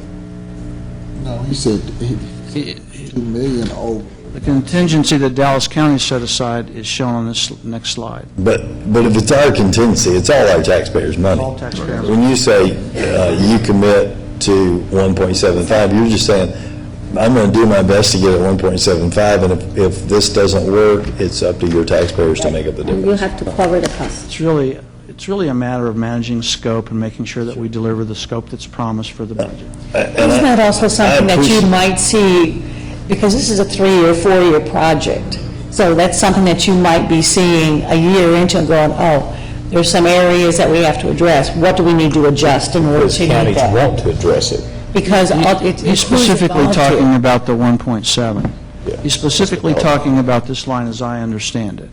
Is that correct? Right, or it could be, yes, I am specifically talking about that line, and I think you've answered my question. It's one of the ways that this project is different from proven technology from a private sector company, because if the private sector company gave me a commitment at 1.75 and the project came in at 3, they'd need to eat 1.25. Unless they declared bankruptcy. And then you'd be held holding the bag like we were when AMCAD declared bankruptcy. Well, it's But no we have a different. contingency plan in place, and we're prepared. If there is an overage, if there is a cost overrun, and the county had to step up and take care of it, but you're also missing on the other side, Judge. It's anticipated that we save approximately $14 million collectively by going the direction that we went with the other counties. That's right. So there's savings. County, you mean, the Tarrant County? Well, No, all of the, Bear County put in a lot of money, and they got out. So, Yeah, I think everybody's out but us and Potter County. Tarrant at this And point. Potter, Potter County's in court, they just joined the court. Potter's in for 180,000, right? for the JP. Well, it's no different than the JCMS. You know, all the counties coming in and paying on that, so. Okay, I'm sorry, go ahead, sir. Well, let me read into what the briefing actually stated regarding the implementation of Texture Court. The current project covers only the development of Texture Court. There will be additional effort and cost required to implement the software in each county. The CUC is prepared to work with Dallas County to develop an implementation proposal and agreement that would share responsibility for the implementation of the software. The implementation phase could start in the next few months with the installation of Texture Court Release 1 in the pilot courts. So that's what was stated. On March 17th? That was the March 17th. I believe that was the briefing for that. Was that the continuing the development? Yes. Or was that approving the resources for Dallas? I'm sorry, I'm asking you questions. Not the I'd have to- implementation. I'd have to go back and look at Just to it. go like to pilot, Janet. Okay. Okay, we can move on then to the forward-looking costs. Let's, That was in February, I believe. Craig, would you like to discuss the This is Tech Share implemented. Program Management Group in Dallas? Sure. So in April, I was asked to establish a team called the Tech Share Program Management Group. The intent of this group is to uniformly manage the Tech Share projects that are active in Dallas County today, and to leverage resources where possible across multiple projects to reduce cost and sustainability costs moving forward. So what you see here today through the fiscal year 2015 through 17, the total of $6.2 million is a worst-case staffing model to deal with the implementation of not just TechShare Criminal, but also TechShare JP, Prosecutor, LEA Portal, Defense, and Defense Portal. So what we intend to do is request this funding authority to be able to build this team as needed throughout the course of the implementations. My intention is to slowly grow the team as we identify all of the various needs throughout this implementation. Some of the key pieces that'll affect the growth of the team will be whether we decide to perform a data conversion here internally in Dallas County or whether we decide to outsource that activity. Those are decisions that'll be made as a part of the implementation rollout. The court hardware, as you can see, there's $160,000 in new money being requested. That's to support peripheral devices, scanners, barcode readers, and various other items that are going to be needed to build the model court. JP hardware is around $60,000, and again, this is peripheral devices that are going to be necessary to support them. Card readers, again, barcode readers, scanners, and such. The LEA and defense hardware, $17,000, is a laboratory. It's a mobile training lab. That's the only hardware we'll need to support that initiative. LEA defense temp staff, the amount of $161,000. This is the temporary staff that is currently in place to transition the paper documents received by the Dallas County District Attorney's Office into digital documents. As we roll out the LEA portal, of course, that need will you'd be eliminated. So it's our intention to retain that staff throughout the course of the LEA portal rollout and reduce that staff at a commensurate rate to the rollout, right? So as we reduce the volume of paper, we'll also reduce the volume of temporary staff. We have 2 line items for product owner development. What these, one for JP and one for criminal. We recognize going into any implementation that as we go to implement the software, we will encounter tweaks that need to occur to the software to facilitate our local utilization of that application. These dollars are set aside on the Dallas County side under the authority of Mr. Martin, requested to have, once we receive approval from Mr. Martin, we would want to be able to rapidly expend those dollars to continue to meet our timelines. And we have a 20% contingency in the amount of $1.364 million that will be leveraged with court approval to cover any other unanticipated activities that might come up throughout the implementation. And that's pretty standard for any implementation, 20%. So, Question. yes, ma'am. On the briefing that we have on hand, well, at least I have it in my iPad, there's an implementation and cost summary item at the very, very end. And that number is not $8,346,319. Is actually total cost by Dallas County is $7 million. Can you explain? It doesn't seem like all the stuff is here, but Does that have the contingency built in? the contingency, yes, Commissioner, it is here, $1,200. Here the contingency is $1 million. I'm sorry, $1,364. Here says $1,200,000. So the numbers are not the same numbers. But And I there's a just want to be subtotal, sure. is that subtotal and contingency together? Subtotal, yes, $6 million, and then contingency $1,200,000. The total cost by Dallas County is $7,205,879.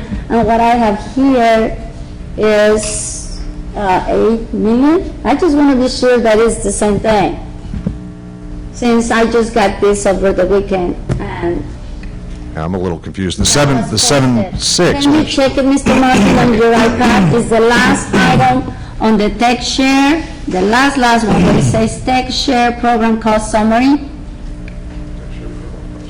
The very last one. Go to the very, very last page, where it says implementation and cost summary, new funding required. When I read this, and I remember being a totally different number. Here total number, by fiscal year goes to 15 million, and here it goes to 8. Yeah, I think it's combined, but I'll have to, It's the combined CEC cost. yeah, the 15 million is That's the definitely new combined one. between. Okay, new- so that includes, Yeah. I think what part of our frustration of the ones that are looking into all these numbers and that look into numbers, is that the numbers are different, but then you go to the whole overall in your next page on this briefing, what you're presenting goes to 18 million. And I think that includes CUC. From 15 goes to 18. 15 goes, includes funding that's already been approved. right. Okay, Yeah, so it's a totally different. So if you notice the footnotes in the briefing document, in attachment A, will call out the previously approved Which fund. one? The one in the computer or this one? The attachment A to the. I did read attachment A. Yeah. And it has a lot of different possibilities, but the cost is different. So I think if we go through and we add up the numbers of previously approved funding and the funding that's being requested today, you'll find that those numbers will match what's in this presentation. Well, until I see it, I really want to see numbers that match together. We'll be And glad this, to. I can tell you, it doesn't match this. Yeah, we'll- Can we ask this? This may help everyone with this, because one thing I've noticed is the money comes from a lot of different sources for this. So could we ask Budget and the auditor to work with you to get us, every time money, in the past, anytime money has been spent on this project, wherever it came from, and in the future, whenever money is spent on this project, wherever it comes from, so we can keep an accurate tally of how much this is costing. Well, do you think anything's going to get by Mr. Brown? I don't think so. Well, I mean, and I Yeah. trust Mr. Brown and my whole team 100%, guys. I mean, listen, I mean, I would like to be a team player, but I also know, how to look at numbers. And these numbers are not the same numbers that I've been seeing. And I have already told my last presentation. And I don't know if it's the way you're presenting them. It's like you say, it might be the same thing, but it's not what is here. It's not what I look into in my briefing, and I want to be sure that the public, the judges, and everybody that is here, giving their time, we understand completely why we're doing. Part of this is time frame, and part of this is the CUC plus Dallas County, plus other counties that are involved. Yes, Commissioner, but what which- we're seeing right now part of are this. different numbers. Right, and so there were, no, I agree with you. Yeah, and the presentation is the total cost. What you're seeing in your brief, for the most part, if you count the footnotes, it is new money that we're asking for in the briefing. Well, here says new funding required as well. Right. Well, new funding required on attachment A, right? That is the new money that we're requesting today. Yes, Also and in the approved- last page. So again, I want to be sure that I'm understanding what I'm getting into, and right now, I have different set of numbers. Right. And for me, We'll be glad to sit down and clarify that, at a time before We you will vote. sit down and clarify that. Yeah, we can sit down and clarify. Yes, thank you. Okay. Two points of clarification. It was said earlier that all the commissioners had received the PowerPoint, and I had my staff go back and check, and not accusing anyone of anything ill will-wise, but in fact, all the commissioners did, and I did not receive the PowerPoint. So again, when anything is prepared that's shown to a member of the court, or anything that's prepared that's going to be in our briefing, please get it to us all simultaneously and immediately. One other point of clarification. Earlier, we had to go from my memory as to what was said on March 17th, but due to some great staff work on the part of my staff, we don't have to go from my memory. Let me read to you the briefing. It states, in pertinent part at least, the technical resources will be working closely with the CUC in order to meet the TechShare application implementation rollout schedule. The procurement of the hardware infrastructure will allow Dallas County to have the needed environment set up for the same reason. The implementation approach is structured to ensure that Dallas County can set up and running, and it can be up and running in the initial 4 pilot criminal courts as of Monday, January 4, 2016. And then it goes on, and that's what the court voted on 3-2. We can look at the transcript because there was a long discussion with long discussion between Commissioner Cantrell and myself about those dates. But I think that's a concern that Dr. Garcia and I are talking about, this change from that. I understand what you're saying is you already knew that wasn't the case. Were you here on March 17th, Billy? Okay.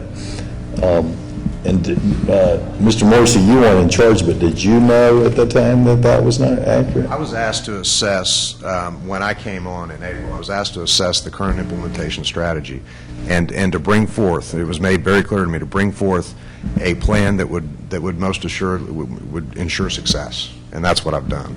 So if there's a difference between what was presented previously and what is today, that I'll take that, because I did assess the implementation strategy, and I felt that Well, no, you don't need to take that because the CUC's already said that they knew that. So somewhere there was a disconnect on communication between whoever wrote that briefing and the people who knew the most information, because what I'm hearing from Charles is that was not accurate when it was written.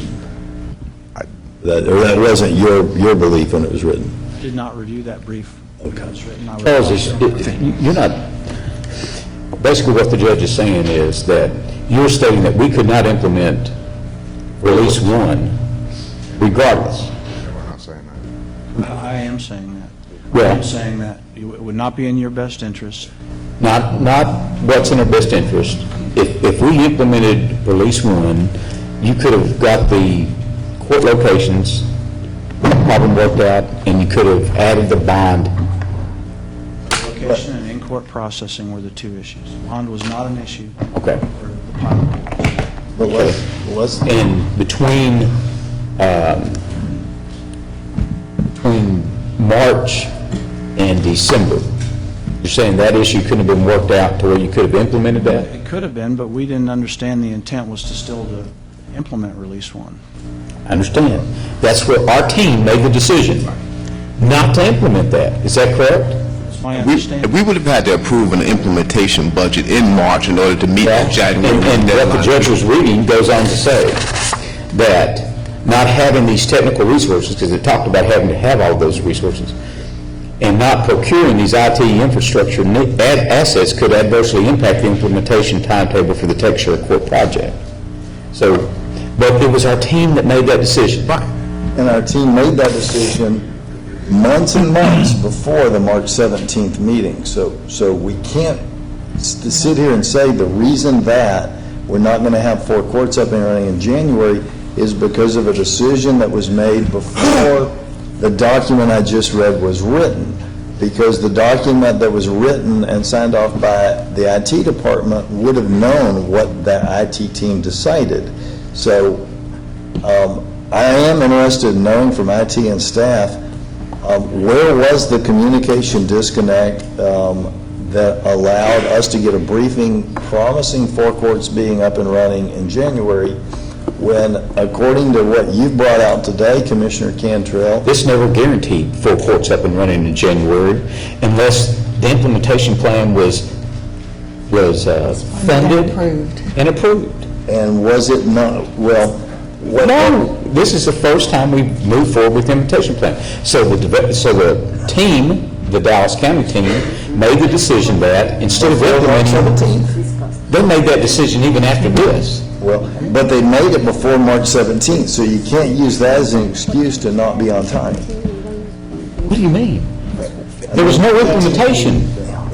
There's no implementation budget whatsoever. So how are you saying that that decision was made to implement?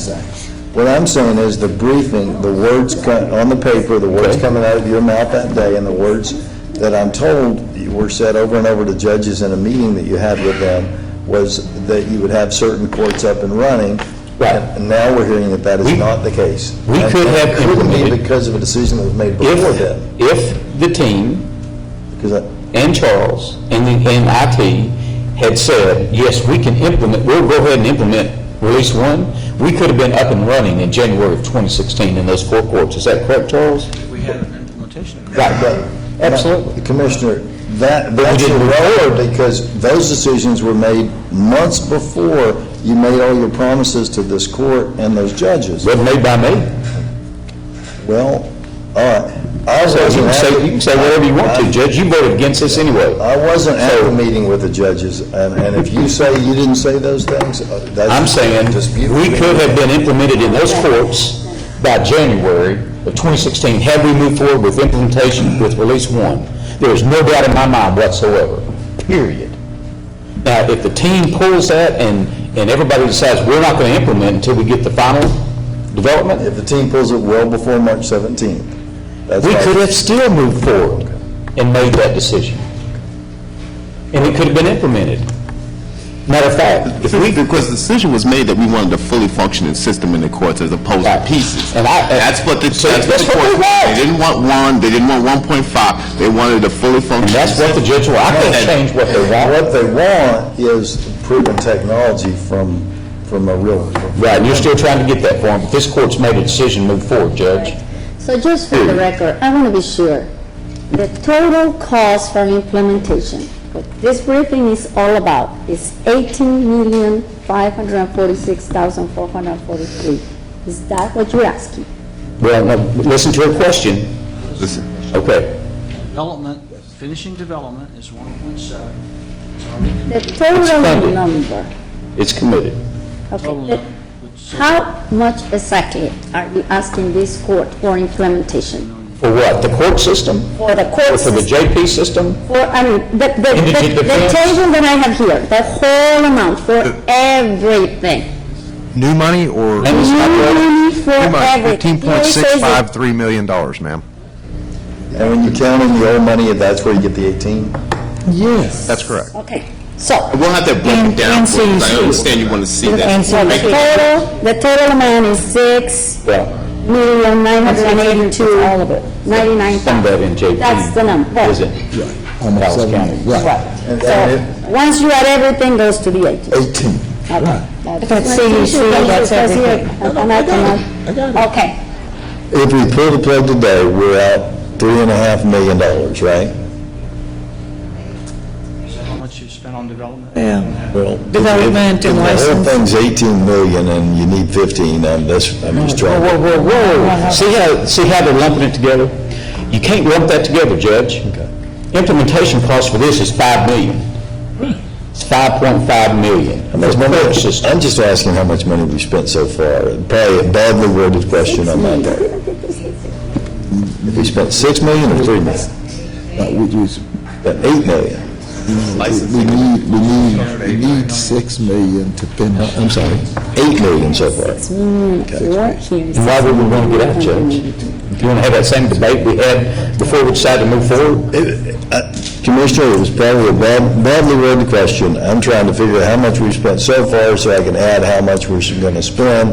And there is a question in my mind, if we went ahead and went with proven technology today, if we couldn't still save money even with the 8. We have proven technology. I'm sorry, went with a private sector company that's done this before today, if we couldn't still Our save. own company that has also done it before today. Just stop it, there's no private sector, they have to go develop it. Let's keep going. There is no private sector company, you can shut it off. Yes, now. You're going to do development one way or the other. And we can control our own destiny and reduce maintenance and Got to operation. develop it, Judge. To be clear, Tyler said, and let's put it on the record, because Tyler said that they could do the project, there wouldn't be any development, so we'd have to take the system that they have. So which means all functionality would have to be shipped to whatever Tyler has already in the market, and the courts would have to function from that technology. And how much Excuse me? You remember how much that would cost? I don't, but I do have those figures that they gave us a year and a half or so ago. But let me just also share, and Judge, you are correct. If we were to go that route, it's at least another 18 to 24 months, because we'd have to do an RFP. Because I don't recommend, if you're going to cut this out, to just go with Tyler. I recommend an RFP, so that's a 4-month project. And they discussed probably an 18 to 20-month implementation. So we are right where we would be, should we go a different route. Right. And Tyler was a bidder Yes. on the RFP. Which is why when you we went out. Which is why you would have to go for an RFP. And Tyler was a bidder, and That's right. MCAT was chosen over Tyler and Sejeti. And MCAD was operating in a number of jurisdictions. If you Operating wanted to right stop now, the stuff, in you the could whole state pop RFP. MCAD in there and we change all of our processes to work with the MCAD system. Yeah, we could. Criminal requirement. I understand. It's the same thing. Okay, in the next few pages, we just go through maintenance and operation, right? That's correct. Which is additional cost. That is not included in the new money that you were just looking at. Okay, so those 6 million there, this is additional. And, for the juvenile, 2 million, And those costs are going down because we have more people joining okay, juvenile. This is urban county costs. yeah. Costs have come down from 1.2 million when we originally implemented to what we're projecting here. This does not assume any additional counties join, so it's a worst-case scenario. If additional counties join like that. It will go down. Well, Charles, I want to go back before because Commissioner Garcia asked a question. If the 18 million included everything, we did not have some cost of Dallas County. Was it the JP implementation or the indigent defense? We had CEC's cost, I thought, Indigent defense, we don't have an implementation for Dallas County. for Dallas County. And So there'd be, and see, that's where you don't want the gotchas. So I want to make sure you understand that. That cost That isn't, cost is optionally with the site to go, and it's not well, it's here. Dallas County cost. Right, So no, we have to be added you into did it. say that. You're Okay, right. I just want to make sure. Yeah, that is not and will be additional, yes. If the Just as decision- maintenance, the last pages are maintenance, that will be additional new money over from 15 to 18. Just want to be sure I get everything, because I've been confused with all We this. were asked to show you everything. Yeah, it's a large project slate, so. This is the 4-year maintenance costs, and this does include prosecutor, JP, criminal court and juvenile. Correct. M&O. And one of the benefits of going with TechShare is you have multiple counties in it, and as more and more join, our maintenance and operation costs continue to go down. And the system never gets old. Evergreen. It's evergreen. And you evergreen. We developed juvenile on .NET 3.0, and now we're on 4.3. Right. To be clear, the interest is growing. It seems, I understand. particularly in prosecutor, we're starting to see a lot of interest in that product. So it appears to me from my side that that is working. Prosecutor's working great. We love prosecutor. I also want to apologize because I had asked staff. It's working great. Juvenile is working great. Okay. He did, but he didn't recognize what he was saying. It's TechShare. Let me just say also, I had asked staff You to make. understand you have some good projects, and I'm not your enemy, and my concern, just being transparent, I'm afraid that this undertaking on TechShare criminal courts and JP courts won't work, but that doesn't mean that I think that that CUC is a bad organization or that you don't have some projects that are working very well. Good thing, because you'd be saying you don't like yourself. Okay, let me just say I've been trying to get out. I think this is this feeling that we're trying to hide something, or the county's trying to hide something, or CUC's trying to hide something. I've been asking them to be as transparent as possible with this information. I even told Commissioner Cantrell, Commissioner Daniel, that we need to get this information out as quickly as possible. I assumed this was on the internet. It was not, and I apologize for that. That is my fault. I should have double-checked. This will be posted on the internet immediately after we finish here. All the questions I have written down, we'll have the questions public on the internet with the answers to those questions. From this point forward, we will make a portal on the IT website for this entire project with everything posted. There was never any intent to not make sure that this stuff was not public, and I think it's changed a little bit, and that's why it's changed somewhat. That's why there was a little uncomfortable, folks were a little uncomfortable putting it out there because the numbers and some of the discussion changed. But, we will make sure that we have it out there. If there's any changes to the presentation, we'll mark those changes on the internet, on the website for everyone to see. Thank you. And now can we follow up on the funding model, which is the last page? Refer to Mr. Brown. Mr. Brown, I guess this is your time. Yeah, this slide was actually prepared by myself. What I was trying to show is what the available funds of where the various things will come from. Obviously, you have the JP Technology Fund. You're going to have money coming out of the Major Technology Fund. You're going to have money coming out of the Major Capital Fund with a repayment to the Major Technology Fund.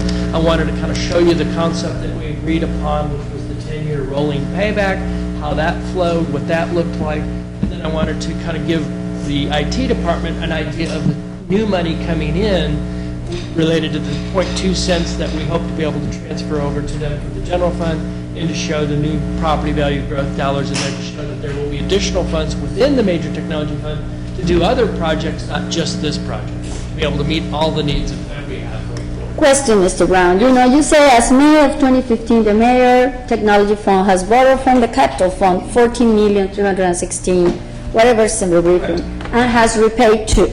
Right. So the remainder $11 million, we're going to be paying back over the 10, The 11 million would be paid over the next 10 years, but every time you do a new borrowing, it gets added, you minus you take out what was repaid, and you roll it again for 10 years. Okay. When you stop borrowing, then you would start rolling out to the final 10 years. When we do the 2021 discussion about the major capital plan and some timing with Public Works, we may have another dialogue about this, but for right now, use this as the model. Okay. Got you. So in your assessment, as you wrote this, it can be done with absolutely no problem. Yes, there should be no problem with this type of funding model, and the repayment will occur, and as you see, there will be additional dollars in the Major Technology Fund to be able to do the other needs that we have. As long as there's no additional cost. As long as there's no any additional cost. Correct. I mean, additional cost for my purposes just is another number that I roll through the funding mechanism. The decision on spending that money is a decision of the commission. And we're not going to have any additional cost on any Tyler project that we have, are we? There's not going to be any updates. There's not going to be any additional for maintenance and operation. I want that commitment. I don't want any more cost. I mean, As you know, we're implementing Odyssey in the juvenile courts. Right, I don't- There will be updates. No updates, I mean, no additional costs, right? On Tyler projects, none. But that'll be covered also by the total funding of the IT. Commissioner, you know that, Jim and Well, I just want to close by saying that, for me, the numbers have to be right. The numbers have to match. And at this point, none of these numbers have to match. I also would like to know how much we're going to, when we talk about staffing, how are we paying them? How are we going to organize it? I have seen we're hiring a lot of people. Well, yes, no, I know some of the numbers are there, but are they hourly? How are they getting plugged into? now, I'll get that information. This is one of the reasons why I put Mr. Morrissey in charge of this project. He was in charge of the prosecutor project, and I needed him and his expertise to shepherd and spearhead this project. He's going to put together that staffing plan for us, and he'll show it to you on the org chart, what it looks like, and when he's going to start bringing folks on board, and what they're going to be used for throughout all of the TechShare projects. So I put him in charge of that, and he's working on that as we speak. And why, I just want final numbers. Yes. And of course, the maintenance and operation cost, also has to be included. So we have a total number at the end of the day. That's, I never do business, not feeling comfortable exactly knowing how much I'm going to spend, when I'm going to spend it, and how am I going to pay it. So with that music, I'm done. Well, and all of us share in those exact same sentiments also.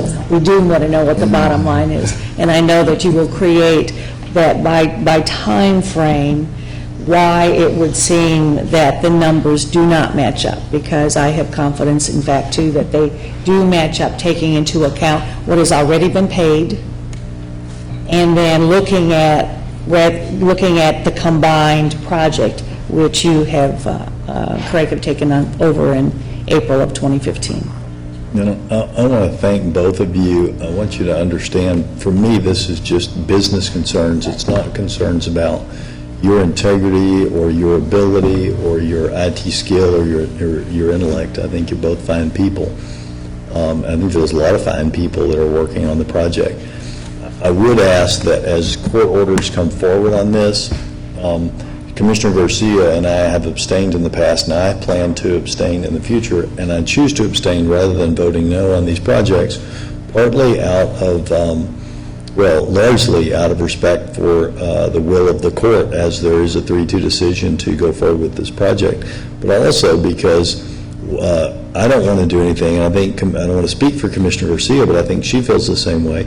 We don't want to do anything by voting no that could delay, even for a week. Commissioner Cantrell was not here for 3 weeks, and during that time, there were some things that came up, and had we voted no... 2 weeks, Judge. I'm sorry, 2 weeks. It seems like I'm out here more than that. And had we voted no, it would have been a 2-2 tie, and it would have had to wait until Key got back. So, but because I am abstaining from JP... What does that have to do with anything, From Judge? TechShare, you brief this as one gigantic bundled project, as if these 4 things were part and parcel of one another.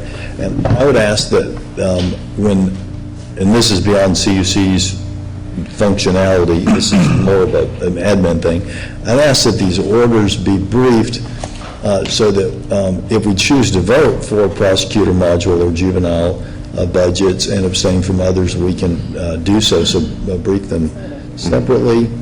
I'd ask that as we order money, the taxpayers' money to go towards these projects, and this would be true of any project by anyone, that we only brief the amount of money that's necessary for that phase of the project, that we don't get into a situation where we commit to paying millions more than are needed for a project, so we find ourselves in the situation, if things do go wrong, and I hope they don't, but if things do go wrong, having to, claw back our money.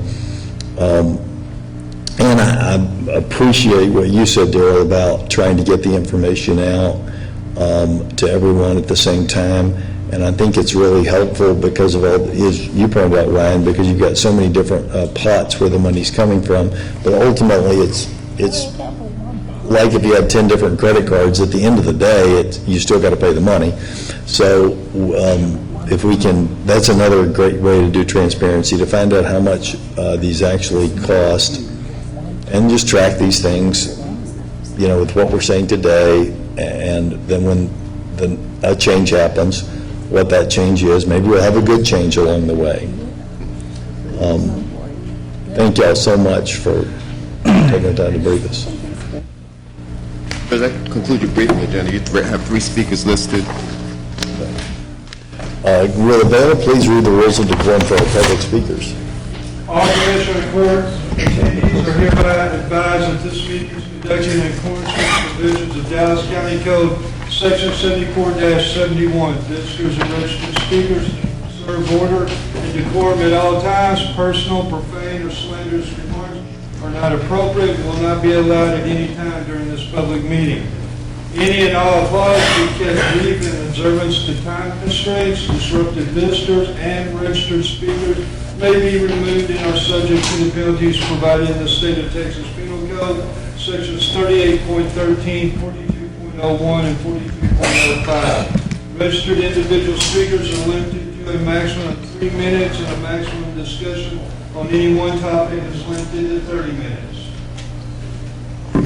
Hello, Ms. Phillips. Could you please state your name for the record? Hello, my name is Dolores Phillips. Address is going to be 2385 Sweetwater Apartment 223, Grand Prairie, Texas 75050.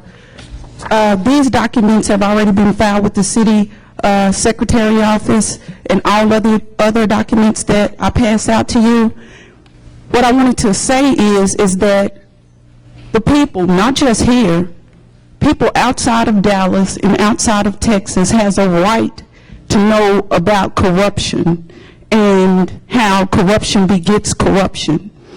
And if the United States government intelligence agencies that are known to the public and all those intelligence agencies of the United States government that are unknown, if they really truly care and are passionate about the security and the safety of America, all they need to do is come here and telescopically, with light, dissect layer by layer how this massive unleashing of inhumanness was not only unleashed to cover up corruption, but to mask known corruption down at Dallas Police Department.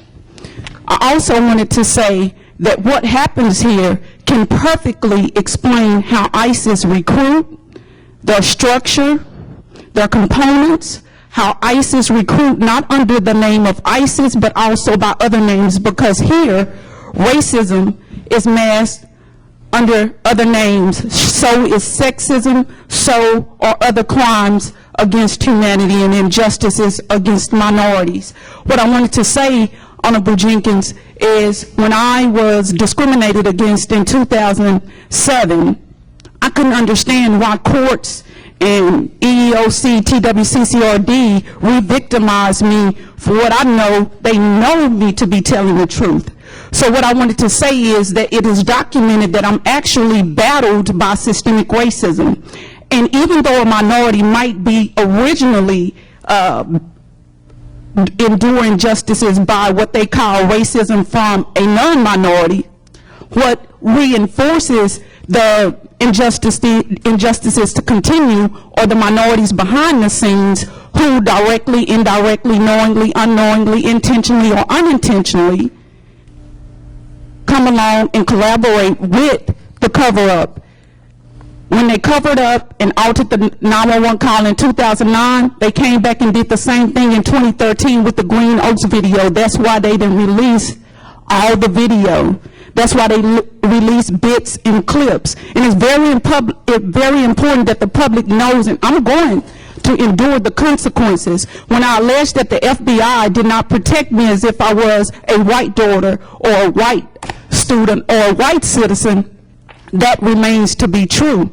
I don't want to be treated any better than or any less than any white daughters, white sons, white citizens, or white students. And they are, to this very day, sabotaging my education, my fair and equal education, deliberately, all because of the corruption here, ongoing corruption. Thank you for allowing me to speak.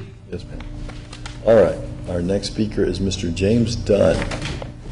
Mr. James Dunn, Mr. James Dunn. Our final speaker signed up today is Ms. Yvette Cabelaza. Forgive me. My name is Yvette Balazay. My address is 5123 Echo Avenue, Dallas, Texas, 75215. And to Come back, I'll get it next time. It's all right. Balazay, silent G. Today I'm talking about activist rights here in Dallas County. And one thing I like to do when I'm out there speaking to people is to let them realize it is not a whole corrupted system. It is not the judge, it's not the cop, it's not the lawyer. There are actually individuals that cause problems, and we need to root out those individuals, not blame the whole system, because there's no progress when we just blame the whole system. We need to root out those individuals. So as an activist, when I'm out there, I get a lot of false police reports made against me to try to make me leave. Now, that's understandable from civilians or business owners who don't understand what I'm doing out there, and I can understand that. In the past, when I've been violated, I use it as a learning experience, and I usually get an apology, and then we move on to the next day. A certain situation has come up, though, that I can't ignore, because there's an individual who actually abused police officers to violate my rights at the courthouse. Her name is Maggie Angele. She's a prosecutor in court number 5. And when I was protesting at the courthouse, she actually abused our officers by lying to them.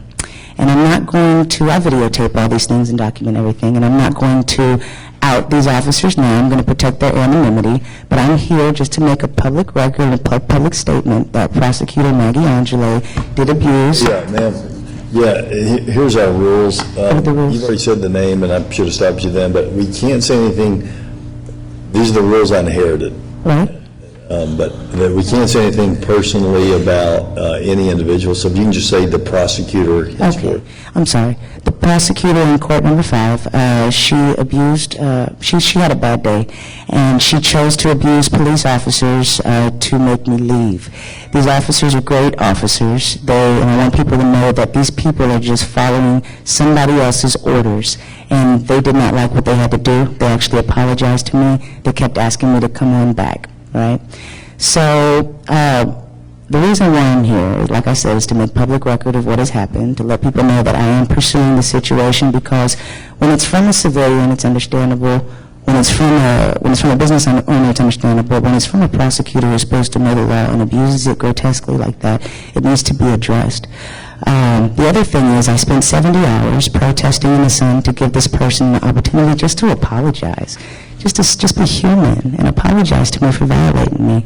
And she never did. She contacted my attorney's assistant, and Monday she was supposed to give some type of conclusion, and all I requested was a simple apology. I stood out there in the sun for 70 hours for her, just to apologize. So because she's not showing any mercy, I showed mercy, and I think that now I have to pursue it to protect other activists' rights to be there. So that's it. Thank you very much. Thank you all for letting me talk, and I'm still pursuing cite and release. I have 4 seconds. Please enforce cite and release. It's very simple. There's sick people in jail right now that don't have to be. Thank you. All right, this concludes our public speakers. We're going to recess for a closed session to consider matters under Chapter 551 of the Government Code as previously posted. Any action as a result of their closed session discussions will take place in the subsequent open session. That will begin in a moment.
Let's get it up there. There we go. We are adjourned.